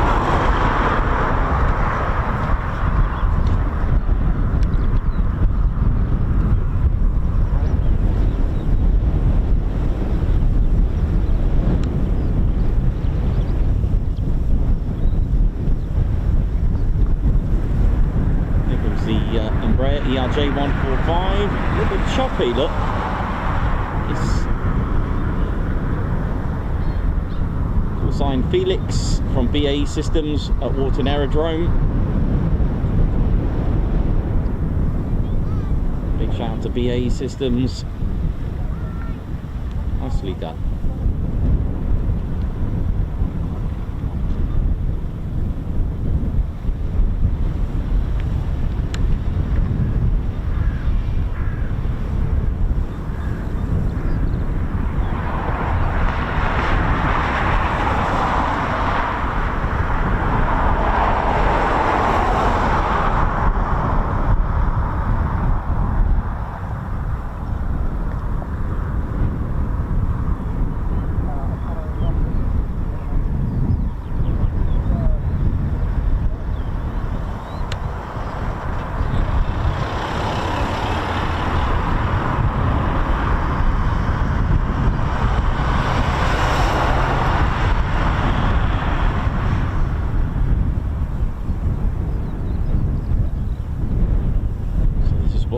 Corporate air travel, abbreviated as CAT, hence the call sign Felix.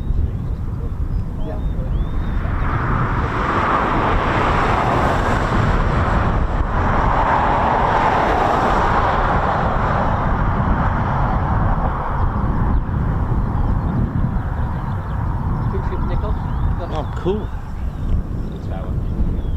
Got it.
sharp angle, isn't it?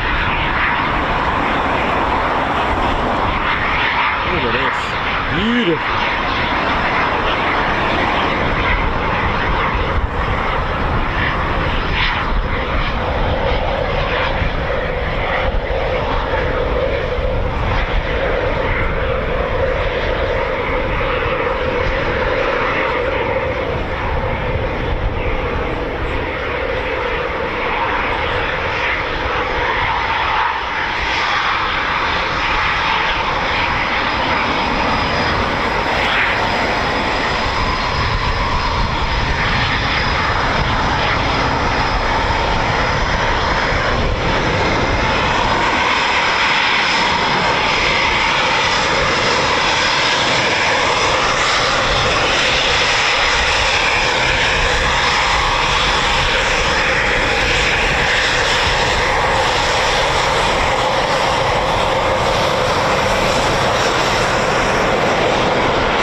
fun. We had, okay, so part 1 had that 4-finger formation. Oh, that was good, wasn't it? 2 performance takeoffs and 1 pairs departure, done masterfully. And after that, someone forgot to plug in the battery, which, yeah, here we are, part 2. And that was me, not Red Ted, so I'll take that one. It's been quite a windy day as well.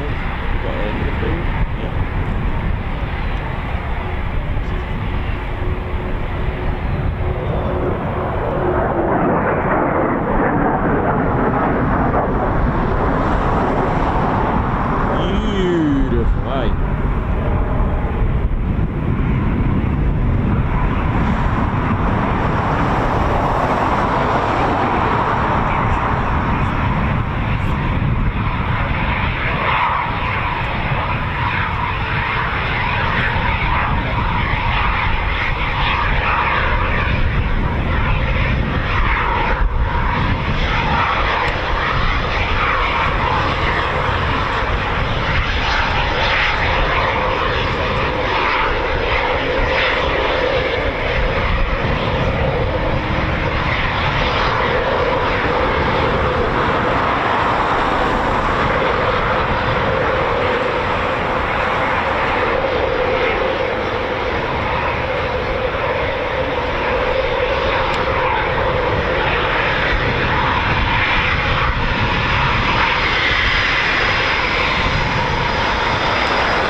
I see them. Yeah.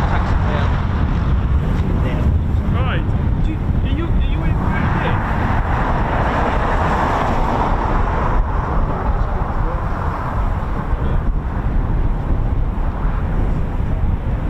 So, ending the day with hawks. Here we go. I might even get them. Yeah, but he's working probably about 2 minutes.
Room for one more.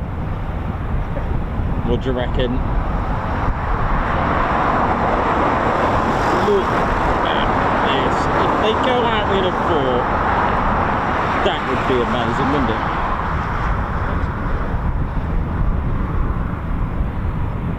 Or will it be 2 pairs? What we are about to find out. Yes.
I didn't miss them, I got them.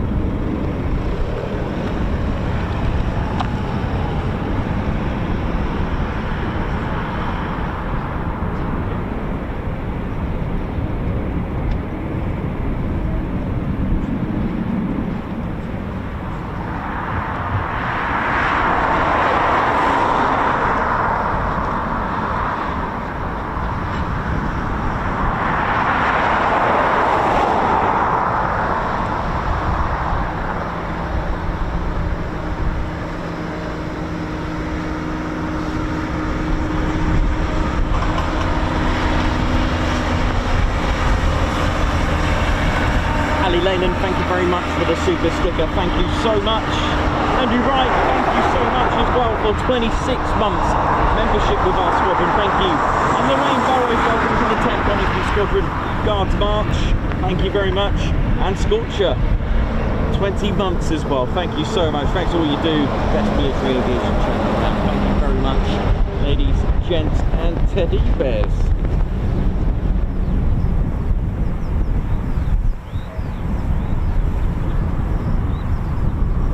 Nice. Yeah, we'll end it off with a nice departures there from the Hawks. Don't forget, if you enjoyed today, to smash that like button and come and support the one and only Ted Coningsby channel. Right. Hope we're all good, ladies, gents, and teddy bears. Hope you all enjoyed that. And what a day it's been. A few bits of fun for me after 2 hours 40 or whatever it was. Oh dear, oh dear.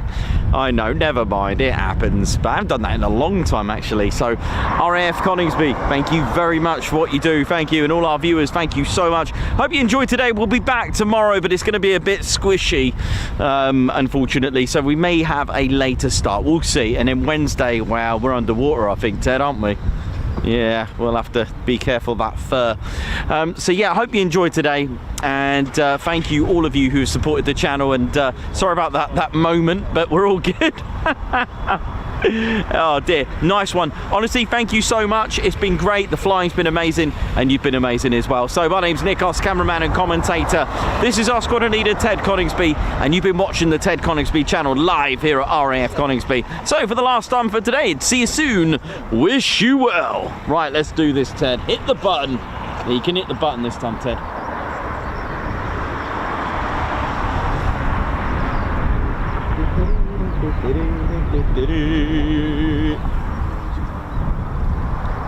Oh.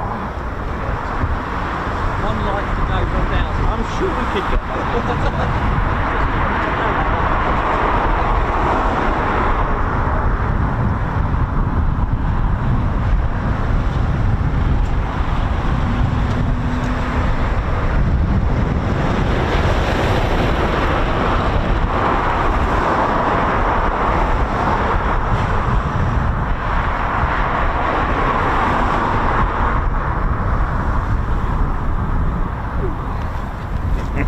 Oh yeah, ladies, gents and teddy bears, welcome to the Ted Coningsby channel membership. I'm Nikos, I'm your cameraman and commentator.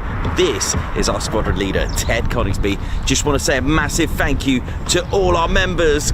Guns up, and oh yeah. Take it away, Ted. Ladies, gents and teddy bears, we want to say a massive thank you to all of our subscribers for getting us to where we are today. We have gone all over the country, from as far as Lossiemouth to Bryce Norton, and military areas such as air weapons ranges, low flying areas, heritage centres and special flights for TED 2. We cannot do this without your support, and your support will be rewarded. You can now join the Ted Coningsby Squadron and help fund the channel to get us around the country and provide us with the funds for equipment to bring you better content too. We have 3 exciting membership levels with awesome YouTube perks to reward you back for your support. Our first level of membership is the Ted Coningsby Squadron. You'll get a loyalty badge on YouTube, unique TCS emojis that you can use on comments and live streams, members only videos which include behind the scenes, deleted scenes, sneak previews and also music videos that Ted likes to play the electric guitar on. You'll also get access to members only Discord server and discount on all of our Ted Coningsby merchandise. All of this for just $1.99 a month. Oh yeah. Our second level of membership is the Posh Officers Club. This includes all of the squadron perks, private Posh Officers Discord chat room, Posh Officers discounts on all of our Ted Coningsby merchandise, and the poshness of supporting the TCS even more. This is just £4.99 a month. Our third level was inspired by many of our fans who have been supporting the channel massively. So we'd love to reward you back with this, and our third level of membership is the Ted Coningsby Fighter Squadron. This gives you a more personal experience with me and Ted, with exclusive live streams and content. You'll get a free Ted Coningsby Fighter Squadron patch, a private Ted Coningsby Fighter Squadron Discord chat room, a gold colour Discord username, and a higher discount on all of our Ted Coningsby merchandise. All this for just $25.99 a month. Ladies, gents and teddy bears, the Ted Coningsby channel cannot thank you enough for all your support, and it's this support that keeps the dream, keeps the stream. Thank you so much. Aw, yeah.